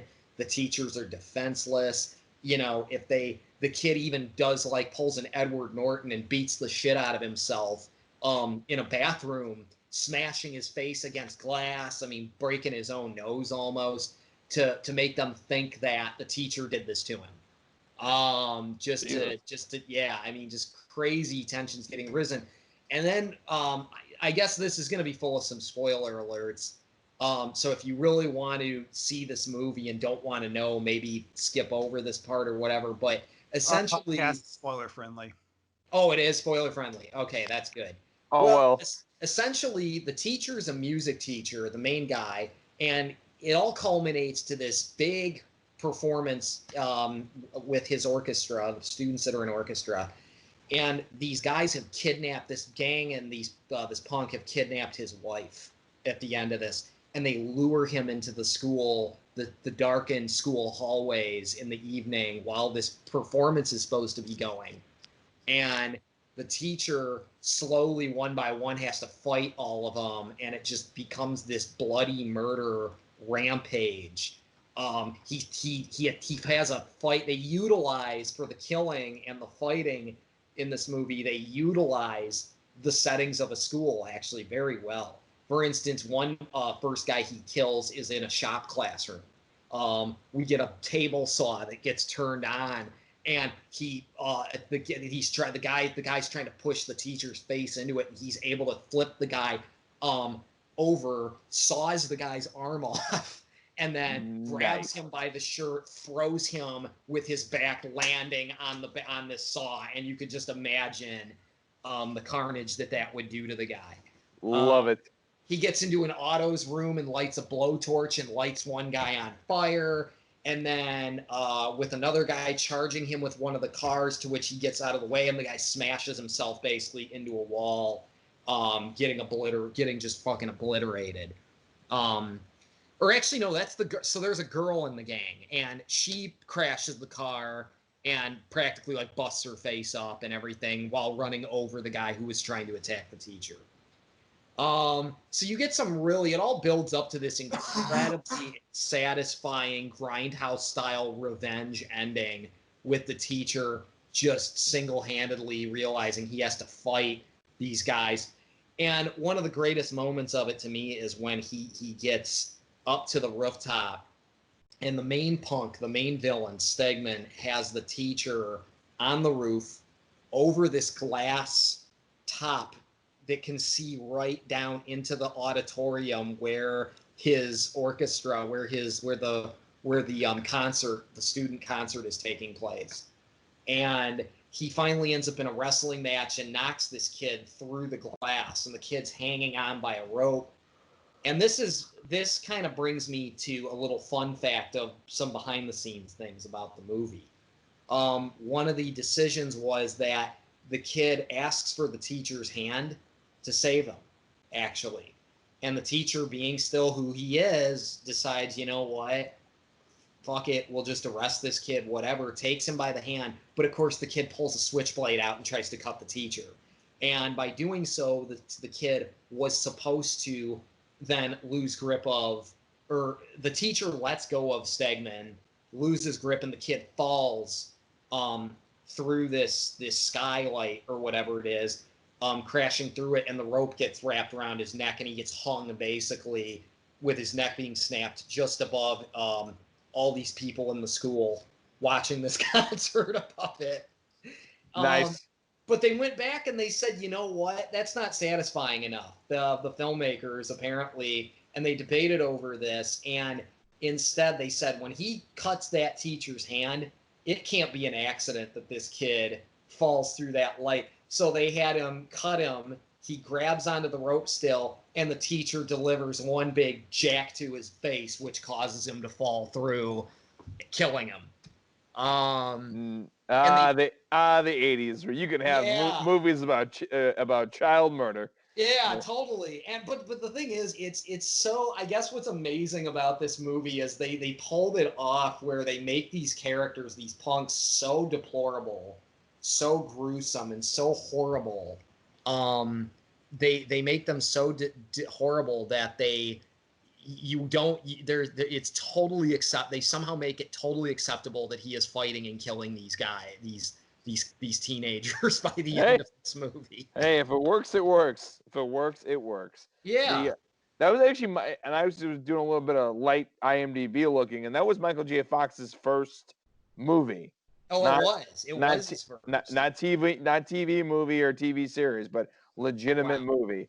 It was only in like what, 2, maybe 3 scenes. It's been years since I've seen it. Yeah, he's not in many. I mean, he's like this kid that he's definitely like one of the good kids that, you know, the teacher's trying to get him to identify. And yeah, he's the good boy that gets killed. Yeah, or damn near. Yeah, and he gets knifed in a lunchroom. So that's what I mean. You have these real concerns of deep-seated violence and so high school's like prison. Great, got it. Kind of, yeah. Got the metaphor. Yeah, there's a bit of metaphor. There's a bit of that. You even get, this is one of my favorite things too about this. To me, the movie was like a hidden gem. One of the other beautiful things, there's a simple score in the movie, but the main song for it is a song called "I Am the Future," done by Alice Cooper. Nice. Which I need to look that song up now. Is just phenomenal. I love it. And it couldn't be better being an Alice Cooper fan. So this movie is a little bit above the average Grindhouse film. It's almost to the point where, I would even question if it truly is a Grindhouse, but it has a lot of hallmarks. Which IMDb is not always the most accurate resource for this kind of information, but apparently its budget was like $4.3 million, which I think dwarfs Mark's pick and my pick. Yeah, together. Oh yeah. No, there's not a, I'd be damn. While Brandon's gonna keep talking, I'm gonna look up what the actual budget was for that. Yeah, I don't know what the budget was for House by the Cemetery. But yeah, I tried to find it. Yeah, keep talking. I'm going to do a little bit of research here and see if I can find it. Basically, though, that movie is just, I don't know. There was a time where I was on a huge search for Grindhouse and exploitation films. But I think one of the things was I was actually getting disappointed in some of the ones I was finding, because I was finding that they weren't most of them were not these great movies or these cool stories or these, I found a few with cool scenarios, but that one just like knocked it out of the park. But I think what's just neat about the film is the film actually has some prophetic and just things that are now being still discussed in and are in our situation of schools and urban students and stuff in this day and age. And this was a movie, made probably almost 40 years ago. Jesus. Yeah, I mean that's crazy. Well, dude, it was always fun to check out movies that uh, that were probably not as important back then as they are now. Like You know, Society, your favorite? sure, of course, yeah. Because dude, I'd tell you what, dude, there's a lot more conspiracies about the Illuminati and all that shit now than there was back in the early '90s. Right. Thanks to the lovely world of the internet. But one of the biggest ones is Demolition Man. Demolition Man is way more important now than it ever would have been. Isn't that something? Yeah. I mean, due to basically a society run by Tumblr. So I mean, it's definitely way more of an important movie now than it ever was. So there's something to be said about that. Most likely, it's saying that it's 60 million GB P. So that may be Italian currency.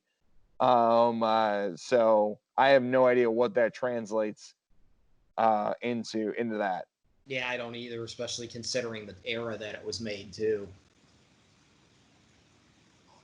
Yeah, I have no idea what that currency would be. But apparently it was 300 of Italian dollars. All right, so I found 600 million Italian lira as the budget. Yes, that was what I found as well. Converted to US dollars today would have been 340,000. Oh, Wow. shit. So Holy shit. That's nothing. So back then, according to the inflation calculator that I found, which was 1981, 340,000 dollars today would be 119,700 and some change. Holy shit. Yeah, that explains a lot. Well, it's good. It gives us somewhat of a comparison to kind of tell like what the varieties in what people consider a grindhouse is, or maybe what is and what isn't technically a grindhouse film. And then Blood Feast was 24,500. Wow, that's crazy. nothing. Nothing. I mean, it's crazy. And then they spent all that money on ADR. Yeah. Like 75% of the budget was on ADR. But yeah, dude, I can definitely tell that. I just like by the conversations that I've had, I would say that I know that you want to include some grindhouse that have higher budgets, but most likely grindhouses are those movies that are the ones that I don't care what it, I don't want you to make it good. I want you to make it by Thursday kind of budgets. I mean, yeah, there are some really good ones you want to include in that list, but I would say, and Brandon, and you can agree or disagree, but I think for the most part, you would want to put these in the budget area in the hundreds of thousands of dollars, not the hundreds of millions of dollars. That's probably where you want to stick around, but I may be wrong. I don't know as much as you guys do about Grindhouse. I also saw a class of 1984 on a few Grindhouse lists, and I mean, these all came out before any of us were born. True. So it's like we can read about them, but at the end of the day, none of us were alive to see like what the releases of these movies were actually like. So it gets even hazier there. And like we discussed earlier, I can't remember if we were recording, if it was before we started recording. Grindhouse became a genre recently because of the Tarantino Rodriguez movie. It was never a genre, and before there were exploitation movies. Right. So it's in my mind, there is that leeway of you can be as wide or as narrow as you want to be. Interesting. Well, that's true. I mean, my dad talks about, back in the day, all these like in the 70s and 80s, these horrible bullshit double featured horror movies that you used to go and watch. I mean, it was just an excuse to make out with your girlfriend or whatever girl was available at the So they time. call them drive-in classics and stuff. Yeah, I mean, then they weren't meant to be anything more than to bring a date, and maybe she'll get scared, and then you make out. I mean, like, we're talking about a genre of film that not much thought. I think us talking about this podcast is probably more thought than the people who made these films put into them. So it's interesting to talk about. Certainly. I would be more inclined to watch bad movies that are funny bad rather than movies that are bad. Yeah. So if I had to pick like Grindhouse, I would need to be like, I can watch Batman and Robin by myself and laugh, but like these type of movies, I would need to be around a bunch of different people, and I would need the commentary of the audience to run with it. Because otherwise it's just me shouting at the screen, and that's no fun. Just might as well watch sports or the news. I'd almost rather watch a really bad movie any day rather than sports, but that's the way I am. Fair enough. There are two last things I have before we move on. First one is, so there are two big director connections to Class of 1984 that I found while we were talking about it. Oh, wow. The first one is the co-writer was Tom Holland, who directed Child's Play, the original Fright Night, Stephen King's and Stephen King's The Langoliers. Vinny, there's a story behind that. Dude, Vinny, no, go back and watch our Stephen King podcast. Okay. That was one of my picks for one of the movies. Dude, I still don't know what the fuck, like 100% what the fuck happened in that. It was just it's just a batshit crazy TV movie. Isn't that like the airplane one? And yes. People are vanishing. Or... Dude, they made such a big deal about how the soda is flat on this airplane. Like they talked about it for like fucking 20 minutes. They're like, but the soda is flat. That's how we know we've been here for a long time. I'm like, well, whoop-de-fucking-do. Was that like a thing in Stephen King's actual book, or was that just a problem with the screenplay? I have no clue. Kind of no thing. Clue. Yeah, who knows? No yeah. clue. But Stephen, dude, you got to remember though, like Stephen King did a lot of coke, so you get a lot of books and a lot of stories that were during the coke days, and then the other coke days, and also too. I think Langoliers was right after. It was his coke hangover. So it was in the same book as Secret Garden, Secret Window, which would be adapted into Secret Window. See, that was good. I enjoyed Secret Window. I don't even put that in the same ballpark. Also, you're talking about a movie that was made in 2004 compared to a 2-part miniseries that came out in 1995. Fair enough. That is that difference, movie budget versus TV budget. And then you also had Johnny Depp versus, I don't know, some people. Somebody. There's bound to be somebody good, and like I know there's somebody good. And was it David Morse? I don't know. Morse. This is gonna bother me if I don't look it up. Fair enough. But yeah, Vinny, I had some fun on our Stephen King podcast. For everybody who hasn't listened to it, go back and listen to it. It's pretty awesome. We have fun with our dear composer friend Rob, talking about Stephen King. Definitely. Was David Morse. Oh, okay, fair enough. The other director connection to Class of 1984, one of the actors is Timothy Van Patten. Oh, yeah. Today, he's known as Tim Van Patten, who's probably most famous for directing 20 episodes of The Sopranos, 18 episodes of Boardwalk Empire, and the first 2 episodes of Game of Thrones. Nice. Wow, quite the pedigree for him. He's the villain in Class of 1984. He plays the kid. Nice. That's something. That is pretty dope. And then something else I was thinking about. Vinny, have you ever seen Manos: The Hands of Fate? Yeah. Okay.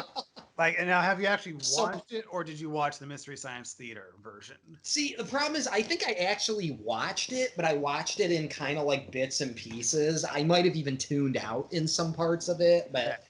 Did you know a sequel came out just a couple years ago? officially, I feel like I heard something about that actually. Yeah. I was browsing Amazon Prime like yesterday or the day before, and I saw Manos: The Return. And I was like, "Is that a documentary or what?" Oh no, it's a sequel.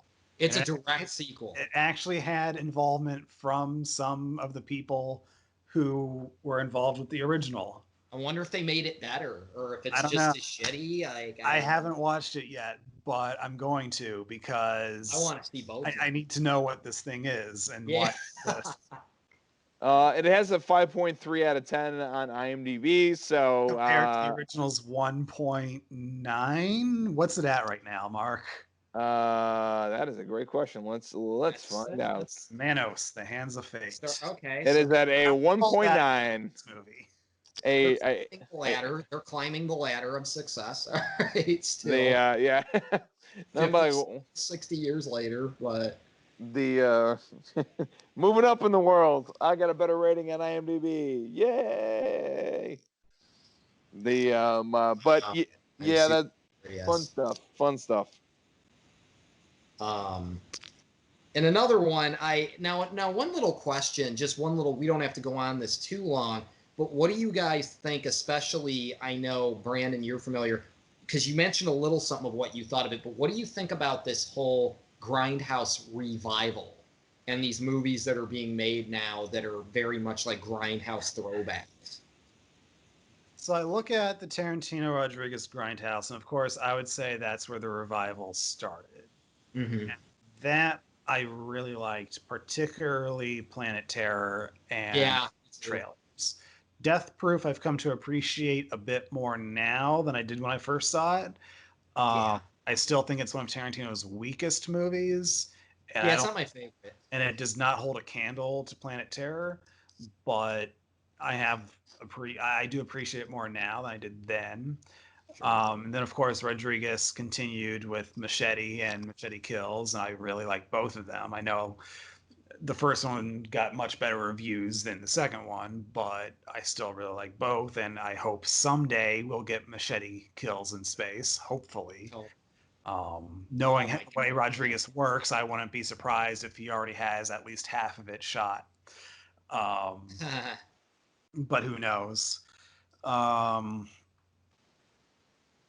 I think one of my I never saw Hellride. I never saw Black Dynamite, which is more of a parody, but I've heard good things about it. I never saw Hobo with a Shotgun, but I've heard good things about it. That's one of my favorite. That's probably like actually my favorite modern made like Grindhouse type movie. I have to see it. You talk about it all the time, Vinny. I do really like Rutger Hauer, and with him passing away within the last year, Yeah. I do really need to see it. Oh yeah. Yeah. It's got horror elements definitely in it and elements that will just make you go absolutely what the fuck. Yeah. But the gore is so crazy and so outrageous. Like there's parts where it almost feels like a cartoon or something or a comic book. But yeah, Hobo with a Shotgun. I almost did that as my pick, but I wanted to go with something a little older, and a little more horror feeling. Something a little more genuine and not a throwback. Yeah. Yeah. So other than Grindhouse and the two Machete movies, I really haven't seen any of the major throwback movies. I can't remember if there are any others other than the ones that I mentioned, but I think you have then seen some of the major throwback ones. I don't know if there's any other good ones that have really been done. That goes into my next point. Though of the major ones, I've only seen Grindhouse and two Machete movies. Like I said, never saw Hellride or Hobo or. Yeah, I never saw Hellride. Is the one I haven't seen. I have, however, seen many short films that try to be throwbacks. They slap on the fake grain, they slap on the fake scratches and pops and crackles and bubbles and everything, and they try to go with the missing scene and the missing reel, and they take out frames, and they're terrible. Like it's almost like I've seen so many short films that feel like they're made by people who don't understand why the Tarantino Rodriguez movie worked. That movie did not work because of the fake scratches. The fake scratches were just a fun little bonus. They're still a good movie if you take away Exactly. the scratches. And it's like I've seen so many that it's just to the point where it's like I can't even remember anything about them because they all just blur together to me as okay, they're just trying to ape off of the grindhouse feel in quotes. Mhm. There's nothing here.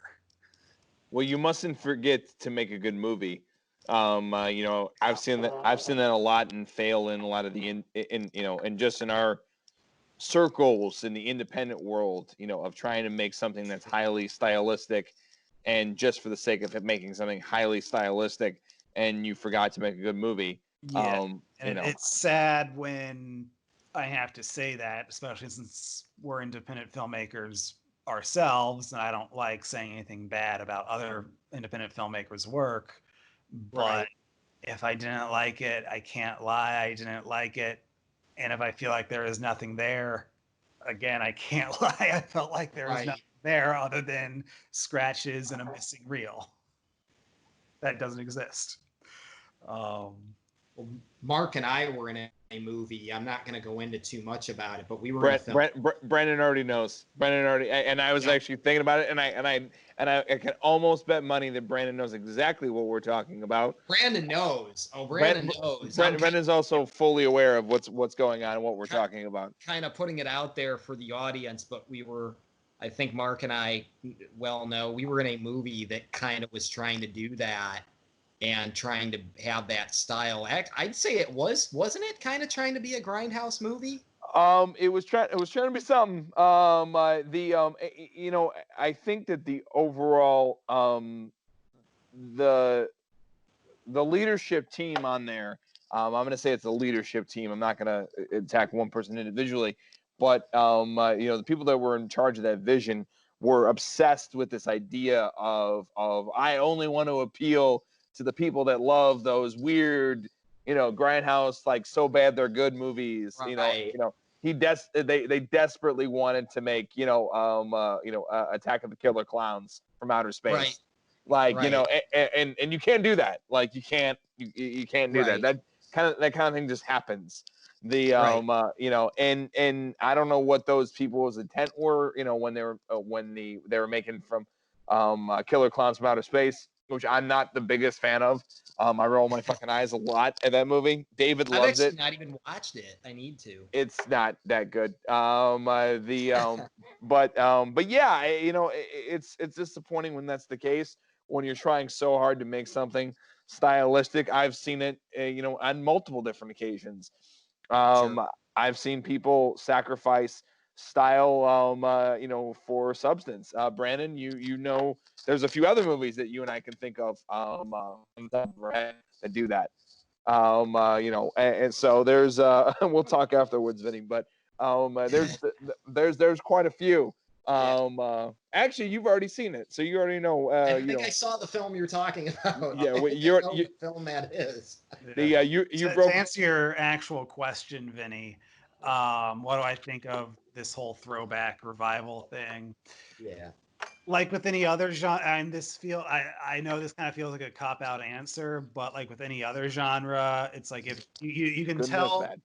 what was made by somebody who actually cares and wants to make something good, and you can tell the difference between that and something that was made by somebody who just cares about the cosmetics of it, Right.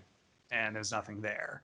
Um, so yeah, I do feel because Grindhouse, a lot of younger filmmakers now just associate that with like the fake grain and the Mhm. scratches and the aging of the film and the fake aging of the film. Sure. It's almost like it's a very easy cosmetic to replicate, especially with a lot of filters that are in editing softwares now. But I feel like if the makers think beyond the scratches and the missing frames and everything, you can make something really good. It's you have to remember there has to be something beyond that. And unfortunately, I've seen a lot of work that didn't think beyond that. Yeah. Well, it's like you said, they've been kind of eating. There's a lot of some of these, even independent or even just smaller budget studios that have been kind of eating up that genre since. And I mean, there's actually been other attempts at that kind of grindhouse style movie. And I definitely think it's important too for them to have elements of what kind of is the hallmarks of the grindhouse movies, like some of the blood, maybe some of the violence, or some of the whatever, or just weird subject matter is even a thing. But yeah, it's like you said, I've started to see a number of them now that, like you said, they don't really try. They just kind of slap some cheap thing together, and they put that grain, they put that effect on it, and they kind of think they can just sell it off as this, oh, it's a grindhouse thing, it's a this and that. They slap Also, it up. too, I'm just like, why would you want to make a movie that only appeals to one small cult audience? Why wouldn't you want to make something that's going to get more out to people, and that you're going to make something off of? You're going to make some money off of. Well, yeah, you want people to see it. Rodriguez Grindhouse, I would say, definitely has a good-sized audience. Sure. But even that movie flopped in theaters. And even Tarantino has recently admitted, that movie was a flop. Wow. Oh, he did. Like nobody, like he admitted, he didn't think the mass audiences understood what they were doing. Yeah, I don't think so. I do remember him saying like a few years ago that he thought Death Proof was his weakest movie. But yeah, as much as I love Grindhouse, it did not do that good at the box office from what I remember. That's not okay. I didn't actually know that. But I'm sure more people are finding it in DVD sales and everything else and digital. I mean, that always happens, man. It happens in many different forms of movies that were not popular in the theaters because they came out at the wrong time for whatever reason, and then became tremendous successes through word of mouth, through DVD releases and things like that. I mean, Fight Club, perfect example. The not successful in theaters whatsoever. Really? No, not at all. But very much got a lot of traction with DVD and digital sales. Scarface, another example. Not successful in theaters at all. Palma was a director who made some stuff that didn't necessarily appeal to most people. Yeah. So it's great movies. Blowout's probably his best, if you ask me. Okay. Great documentary about him too, by the way. Highly recommend it. Film back in 1983, Woody Allen made a mockumentary called Zelig, and he actually aged film by just like stomping on it, running it through a bathtub. Like he wanted those scratches on it. He didn't have a digital filter like we have today. He had to physically scratch up that film. Beat the shit out of film. Self-inflict that. Yeah. More than 20 years before Grindhouse. Wow. Really good movie, actually. Zelig. Yeah. I'll have to look that one up. Yeah. I mean, it happens, dude. You never know what, how the audiences are going to react to films. But, you want to make something that's, that's good. Like, right. and there's a clear difference between, you can have differences of opinion on what is good and what is bad, but which happens often. I mean, there's plenty of movies that Brandon likes that I don't, and vice versa. And there is also understanding the difference between this is bad and I don't like this. That's the point I was getting at, Brandon. Thank you. There's some movies that are devoid of any kind of, clearly you were passionate about the material, clearly you wanted to do this. And clearly you wanted to get this out to, a big audience for them to enjoy this, or represent your genre properly. But, and then there's other movies that are not. So, and you don't always know what people are going to like, what they're going to expect. Like even with our own work, I know plenty of people who really like the 3 shorts we've made. And I've also heard criticisms that they didn't think there was any style to our shorts, but I mean, we're trying to stay true to real life, so we don't want like those overly dramatic, stylistic. Yeah, you don't want to. We don't want the you don't style to overthrow the reality of the stories we're trying to tell. So but that's not necessarily what everybody's looking for when they click on a short film. But then there are Yeah. people who are looking for that. You never know. So it's just all about Okay. do the best you can with what you think is best for your story. Looking for a power cord. For sure. That makes sense too. I mean, that's a thing. It's yeah, there's always going to be opinion, like you said, versus, and I mean, I don't even know if there is any such thing as fact or opinion. No, not an art. Yeah. It's all opinion based, brother. Yeah, it's all opinion. The This is why general ones that are generally like, yes, this is true, yes, this is not, but but you run into those things. But yeah, art is subjective, but you can tell when there's bullshit. The when the art wasn't being true. But I do have a question of the podcast though. I was thinking about it. So before you get to your question on the podcast, do you want to know what I think the biggest oxymoron in existence is? Yes. Unbiased opinion. that's funny. Yeah, it's pretty That's fucking funny. ridiculous. That is actually. I've never even thought of that. Yeah. I have nothing. Outside opinion, but not unbiased opinion. Isn't that fun? Yeah. That's the exact opposite of what an opinion is. I love it. That I will now use that in sentences. Anytime somebody says that, I was like, that's the biggest oxymoron ever. I'm sure there's somebody out there in internet land in the comments who's going to prove me wrong about that, and I'm sure they're smarter than me. But for now, I feel clever. We'll let you have it, Brennan. How about that? Brandon, I like it. I think it sounds like something that a lot of our politicians in this country would use. Do you feel validated, Brennan? What's your question of the podcast, Mark? yeah. What's your And just like a politician, he sidesteps the question. But hopefully you don't sidestep this one. This is a pretty obvious one, but I think it's important. It's kind of fun to talk about, considering what we're doing. Is a big budget a anchor or a help when it comes to filmmaking? Because we're all involved in filmmaking here. Define anchor, please, in this context. A deterrent in the quality of filmmaking. Does too much money, does having a large budget give you an advantage, or does it give you more of an advantage or more of a disadvantage? That's a tough one, because it also, because Brandon's going to get a little technical here. Where is the money coming from? That could also have a sway in which. So my Uncle Tony, he might give you a few loans. No. The whole idea is that you have movies like Halloween that are very good in their genres, and then you have movies like The Bye Bye Man that are also a horror movie that cost 3 times as much as that, and they're terrible. So I was getting into that whole debate, but also there's some fantastic movies with very high budgets. So I wanted to bring. I have an opinion on this, and I think both of you would agree, somewhat agree with my opinion on it. But I wanted to hear your perspective. I mean, I can definitely.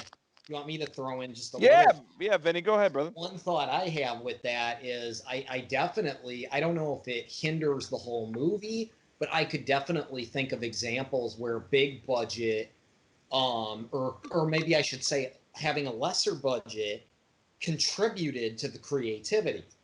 One of the biggest things. I mean, we've all seen movies that have a simple subtlety to it. And a lot of times that's because like they couldn't, maybe like for instance, there are horror movies where the less you see, the more frightening it is. Jaws. Jaws, perfect example. I mean, that was more of a technical issue, I know, that caused that, but we've seen it work in favor. We've seen it created more fear. It created more creepiness and atmosphere. And I've seen it, you know, um, it did it with. It's even done it, with in like in I guess it's done it in all genres of film. Sometimes it's just more eerie or more effective in what you don't see or what is suggested. It makes the filmmakers have to come up with more creative ways to convey their what's happening. Sometimes. Indeed, indeed. The Brandon, what do you think? I'm sort of still debating with myself, and it's like I'm thinking about what Guillermo del Toro once said, where he doesn't think filmmakers should be given everything they want, especially if you're newer, because like as Vinny said, it does force you to be more creative. Mm-hmm. And I mean, I don't know what Del Toro's biggest budget movie was. Just based on the looks, I'm gonna guess probably either Hellboy 2 or Pacific Rim are most likely his two biggest budget movies. And I still think those two are very good movies. And then the movie he won his Oscar for, Shape of Water, that was, and it's much bigger budget than any of us have ever worked with, but it was smaller than what a lot of directors get. And that was still a really good movie. Then you have directors like Christopher Nolan, who everybody loves, and he's made movies that I do love. And I look at like Memento, Yeah. which Yep. structure of that movie alone is creative. Very. Um, and then you have Interstellar, which also has really creative effects in it. He has IMAX cameras, 70 millimeter, um, A-list actors, like literally everything. Like after the Dark Knight and Inception, let's face it, he pretty much gets anything he wants. Right. Even though that's not really the reality of any movie, but for our purposes, we'll just say that. We call But that the George Lucas syndrome. but Interstellar, even though there's a lot of creative effects and a lot of creative filmmaking techniques, I do feel like that movie has gone to a point where I would say it's so good it's bad, where everything about it had to be so perfect that I feel no emotion with it. So I think that is a case where the bigger budget may have hindered my enjoyment of a movie.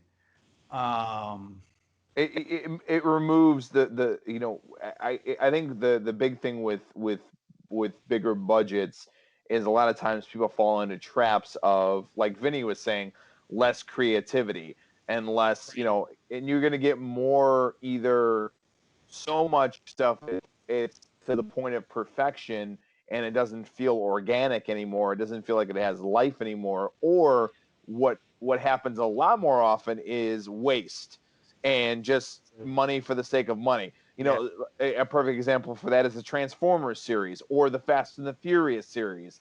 It's just the more, just throwing so much money at it just to make it bigger, and you've sacrificed style, as we were talking about before, with any kind of substance, because it's so much money that you feel that you have to spend, when in yeah, fact there's been some quality movies that have been made. So money can blind, too much money can blind, style. So I think my answer was, budgets are like a machine gun. Like it could, if you put it in the hands of a trained soldier, it can fight wars for you, but if you put it in the hands of a crazy person, bad things happen.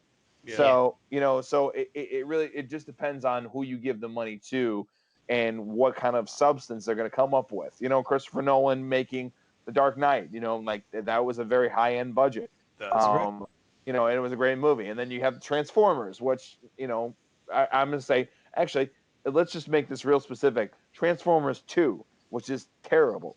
The That was also a writer's strike movie, so Fair enough, but Oh, it was. Okay. that's beside the point. But it's one of those things that it's just too, it's so much that it becomes a hindrance. But also, no money is also a hindrance, but I think it's a better hindrance than having too much money. because you are forced to be more creative. Like I'm really struggling with an answer on this one because it's like you also have directors like Sam Raimi. He started with literally nothing. Nothing. He's dead. Nothing. Yeah. And then look at Spider-Man 2, which is great. But look at Spider-Man 3. But also he had a lot of studio mandates with I was going to say Spider-Man 3, studio which goes interference. back to my earlier question of where is the money coming from? Well, that's Also, a good. he's director for hire for that movie, so it's like if these people giving you the money say we want this, they're the ones ponying up the dough. So is that Sam Raimi's creativity, or is that he had a job to do? Well, that always, too many. Well, I think that always comes down to the too many cooks in the kitchen makes a movie suffer. And that's why I've always been like of the mind of, especially coming from a producerial standpoint. Obviously with us with Living Nightmares, we're working with no budget. But that being said, I'm acting as if we do, and in this case, we as a company, as a network, and me as an executive producer of Living Nightmares, we hired Zach for a reason to direct that episode. So I'm going to let Zach do what he does best and leave him the hell alone, and then support him rather than try to impose my vision. Because if that was the case, then why the hell did I hire him in the first place? And I know that's and Right, let people go, well, no if shit. Zach were to say for a Living Nightmares episode, I want aliens to invade at the end. Was that in the script? Did we finalize everything in pre-production? It's what he wants to bring to his vision to our script. Well, then I guess I would hope that I would have enough sense to know. Yes, you did hire Zach, you did hire that director to do that job, but you still got to make sure they are doing that job. Well, that's true, but you know what? But I'm sure would have had the sense to have worked with somebody that I've heard enough about. That's why you check references before you hire anybody for a job, and you look at a resume and you make sure that person is not crazy. And then on the last day, they're not going to say, "Well, I want to have things be invaded by aliens." That comes to making a quality decision as a producer and then living with it. Yeah. And I'm not saying don't have complete hands off for sure, but also to the point that I'll just say it. I am not a believer in the fantasy of producer just leaves the director alone no matter what. yeah, I you can't do that. We always hear stories about how producers try to step on a director's vision, but there are just as many stories about a producer stepping in and saved a movie. Well, that's true too. I'm sure that there's plenty of those. So then I think it's one of those things. Still business. There is still business side. Oh yeah, absolutely. And dude, you don't get me wrong. You don't have to tell me about that. I think that maybe then when you have too much of a budget, then you don't need producer A with one thought, and then director here, producer A, producer B, studio exec. You get into trouble there when there's too many people, there's too many chains of command to cycle through to make a simple decision. That's where I think that you get in trouble, and that's where being bloated with a extremely high budget comes into effect. But which is very similar to what you said, Brandon, which is where is the money coming from? Is it coming from? What were the discussions beforehand? How much prep time was given? Because all right, we talk about too many cooks in the kitchen. Well, reality check, those big studios have that many cooks. And I don't know about you guys, but someday I would like to be able to shoot one of those big movies because I'm sure the pay is pretty good. Well, Right. well, So it's what's your bullshit threshold for this much money? It's like a graph chart. My threshold for bullshit money for bullshit is this high. So okay, so my pay must be this high. and there's the reality of the more money there is, the less freedom you're likely going to have. True. And then of course look at how many logos are in front of a lot of these movies. So that's not just money coming from one person. It's opinions. So that's money coming from multiple people. Producers and True. supporters, yeah. It's true. It's true. The you know, So I guess my answer is more money isn't a hindrance, but things attached to that money and things that just naturally come out of the woodwork when more money is involved could be a hindrance, just as much as the reverse of lack of money also has its own hindrances. Because like you're still gonna deal with egos on no budget films. shit, don't we know it? I think that So there's my answer. It's not the money, it's the people. I That's true. I think I'm gonna say one more thing about this, and I'm gonna let Vinny jump in on this. I'm gonna second what you're saying, Brandon, but I'm also gonna say is that the devil's in the details. As long as everything has been worked out appropriately, then there's no worries. You know, if you should, you know, have a producer who can provide checks and balances to the creative team to make sure they don't go off the rails. But you should also have hired a person who you know you're not going to run into those kind of issues, and that's where the pre-planning comes in. You have this project, you have this script, and you say, you know what, I know the perfect director for this. He's already attuned to this style. He's not going to go, you know, it's not going to get out of control. And that's Right. where the hiring process in any business, you want to find the right team Yep. before you want to find the right team, the right people, because if you do that, those problems are very far and few between, and they won't be as severe. And then you won't have an issue with doing that. But again, though, from a producer standpoint, you put in the money, you make sure you hire the right team that you know those problems aren't going to have. You check your ego at the door, and then if things get too off the rails, then you come in. You got to be the adult and do that. It's like it's like my feelings about capitalism. Like capitalism should not be left alone to do whatever the fuck it wants to do, but it also you shouldn't manage it like the Octomom either. There is a balance there, and that's kind of where Octomom was the crazy, a helicopter parent, the one who like really micromanaged their kids, Right.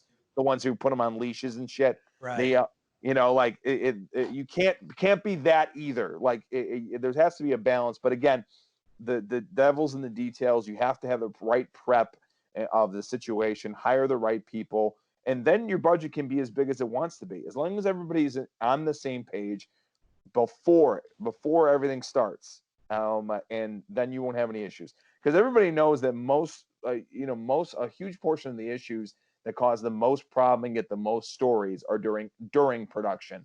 Everybody hears about all the actors fighting on set and all the problems there, and not as many people hear about post and pre, but it's all about when the filming's happening, and that's when I'm gonna throw another asterisk at that and say you don't always have the time to find the right people, and even if you do find the right director, you're not going to have time to cross-reference every actor with every other actor to make sure everybody's going to get along. Oh, I know that, dude. I'm more talking about the leadership staff more than anything, because the director is the leader. So that's I'm more concerned about that than there's always going to be biases that are going to come up at random times with or without prep. You curb it. You curb it the best you can. Yeah. Right. You curb it the best you possibly can. And I think and you curb it the best you can. Hire the best people. Be the adults that wrangles people, and then check your ego at the door. And then after that, good or bad, at least you know you did your best. And that's it, man. That's all you could do. That's all anybody can do. You could do everything right beforehand, but everything can still go wrong after. So, absolutely. And when that happens, all you have left is you ask yourself, do I still believe I did everything the best I could? You know what? And you certainly hope the answer is yes. Yeah. Right. That was a good question of the podcast. You really made me think on that one. I know. I it was in the same vein as what we were talking about. We're talking about budgets. And I think sometimes, And I bring this up a lot. I think sometimes that the entertainment industry gets far too convoluted for the sake of being convoluted. You have all these opinions, all these unions, all these other people. I realize a lot of them are very important. However, there's just sometimes that you don't need to behave, the way that you behave. And there's things that can be avoided, simple things. You don't need to spend this much money just because you have it. Budgets are there for a ceiling, so you don't go past it. They not for you to not as a goal for you to run towards.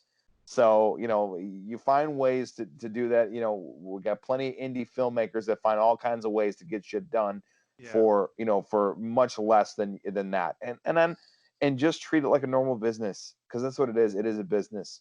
I know we're special. We're making art, but we still at the end of the day a business. And we should treat it we should treat it. I don't want to say no differently, but somewhere close to no differently than any other business, any other, plumber, roofer, whatever the case may be. To approach it practically is a much better approach than superficially. So, Vinny, go ahead, buddy. Sorry. I mean, my basic thing I think what it really comes down to, in my opinion, it also is what Brandon said. It's not always so much the money, but I think it's the people who's getting that money. That would pretty much even sum up what I was saying too. It's like sometimes sometimes less money is going to force people and make them more creative, but sometimes it doesn't. Because those people just aren't being creative or thinking about it. Sometimes people continue to have some level of very, helpful, they use that money for that big budget to do some very ingenious stuff. Sometimes they don't. So I think it can be a anchoring I think it can be a good or a bad thing, completely depending on who's running the show and who's doing the movie. Fair enough. So we've all come to the agreement that money isn't bad. No, money doesn't suck. People suck. Cool. Got it. Got it. No, that's actually some good insight. I think Brandon still is still like, he's like, wow, this is really good. I am still mulling over a few things. I didn't mean to like really get too thought provoking. It's just we're talking about budgets with Grindhouse, so I was like, I figured I'd bring it up. But the thing is, man, like I know in my heart of hearts that if we had a situation where Zach was directing, you were behind the camera, Vinny and I were acting, and maybe running some producial stuff. Mm-hmm. If they handed us $1 million, I know that we would do something amazing with it because we're talented. And I think that's just what's come down to is passion, dedication, and also talent. You have to have a little bit of talent. Like, right. Yeah. Don't get me wrong. Like, you have to have work ethic and you have to have good work, because there's a shit ton of talented people out there. The most talented place you can ever visit is the graveyard, because there's a bunch of fucking people there with talent that never used it. But also too, you kind of have to have it though. You kind of have to have a little bit of talent. You have to have some skills and some craft, and you have to have something that. Right. You have to have a little something that other people don't have. There's some mathematicians out there that have a little something that I just do not, or basketball players that have a little something that that I do not. I happen to have a creative mind streak. I can think creatively. It's a talent given by the universe, by God, or whatever. But it's only complemented by a work ethic and a passion. Right. For what I do, without the passion and the work ethic, it would be nothing. But at the end of the day, though, I know this is not what everybody wants to hear, because a lot of people are like, "Oh, well, you can do anything if you try hard enough," which is true to an extent. But if you had a matchup of two people who were just as dedicated and just as passionate, the person with the talent's going to win. Oh yeah. Because they have that slight edge over the person. And there's just some people, man, that are just good at this, and there's just some people that are not. Right. And hard work and passion, will take you extremely far. But if it's a duel to the death between those two people, the person with the talent's going to win. It just is what it is. So, but again, and I put it that the people that are on this call right now would do something amazing with that $1 million. But I know we're doing something amazing for free right now, because we're just that fucking talented. And that broke. And that broke. Yeah. Yep. Yeah, that's true. That is. Sad but true. But yeah, man. No, I'm glad I was able to provide something thought provoking. I'll try to do that again next time. Yay! I'll make Brandon have a brain freeze. So Vinny, this is where we usually wrap it up, brother. Any final thoughts? Final thoughts. Final thought.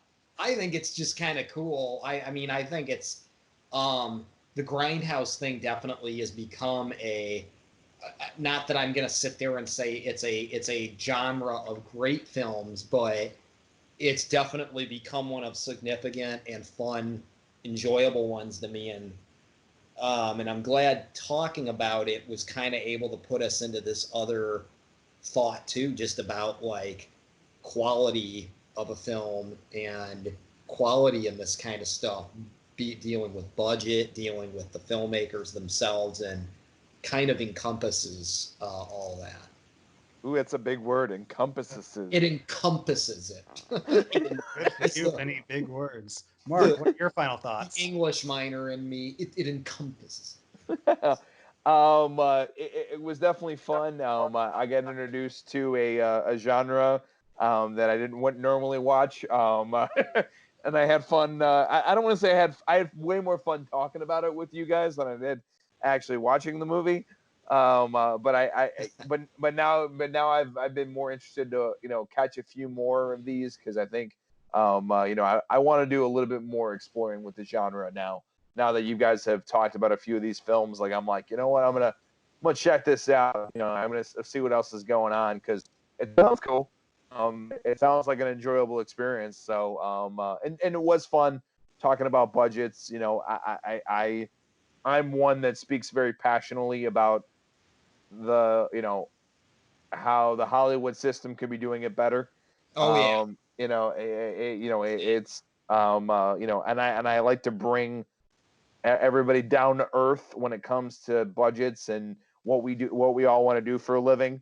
It's just a business. It's nothing too crazy complicated beyond that. Yes, it is a creative business, and there is more to it, but it's not that much more. And that's not a discount towards anybody in this industry. It takes incredible talent, hard work, and dedication to do what we do. But it isn't also. It's not this crazy mythic thing that most people think it is. But on final thought, I wanted to thank Vinny for joining and hanging out with us today, and bullshitting about Grindhouse. This was your choice, sir. Brandon and I have talked on a couple of occasions and said, hey, how much we love having guests on. And actually, it's kind of cool now, because now we've had a lot of people that were interviewees come back for other things, and I'm having our friends hang out with us and talk about movies. I hope it is a tradition that continues on this podcast, because it's one I thoroughly enjoy, just as much as I love doing podcasts with the rest of the guys. So thank you, brother. I really appreciate you, man. Thank you. Since the last time you were on, I wasn't here. Yeah, that's right. And then now Zach's not here. Zach's not here, so we're bound to have you on at some point when all of us are here. Right. But yeah, real quick, we were all there for Crawl. We were all there. Oh yeah, we were all there, but that wasn't a podcast. That was a review. True. Oh my god, I totally forgot about that. That was fun. Yeah, fun. That was fun. It's a good movie. Real quick though, Grindhouse.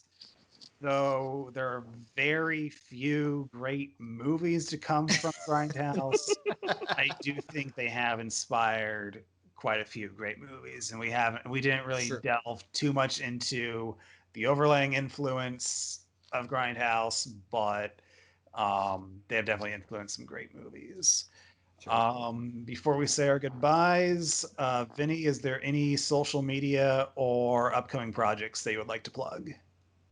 I am working on a script right now, for the very most, and I'm hoping it's going to be something to present to you all down the line. Something very, it's very in the works. It's in its writing. Writing's happening. I finally figured out Celtics, so and everything, thanks to Mark, You got, buddy. and yeah, hopefully we got that. And now I got a chance to get the that what was I calling it? The Midnight Vault concept finally in a proper format to represent, hopefully. Nice, nice. Oh, let's survive this quarantine. Yeah. So, Yeah. I can't wait till we can all record together in person. Yeah. Because I Yay. like talking a lot slower over Skype. Because I want to Yep. make sure I don't talk over people too much. Same. Yeah, for sure. But yeah, so yeah, Vinny, thank you once again for being on Thank you. the Nightmares podcast with us. Thank you so much for having me on. Meantime, for our listeners, you can follow us at Midwest Horror Network on Facebook, YouTube, Instagram, and Slasher. And you can also find us on Spotify under the Yes. Nightmares podcast. And then we do have a few opportunities for you to donate to the podcast as well. Brandon, you want to talk about that real quick? Yes, on Anchor, you can help support us, help support this podcast. Every dollar, cent, whatever we make from that goes right back into our content. We realize right now with the quarantine and the massive layoffs happening, money is very tight. So please make sure you take care of yourself before you give money to not just us, but any creative endeavor.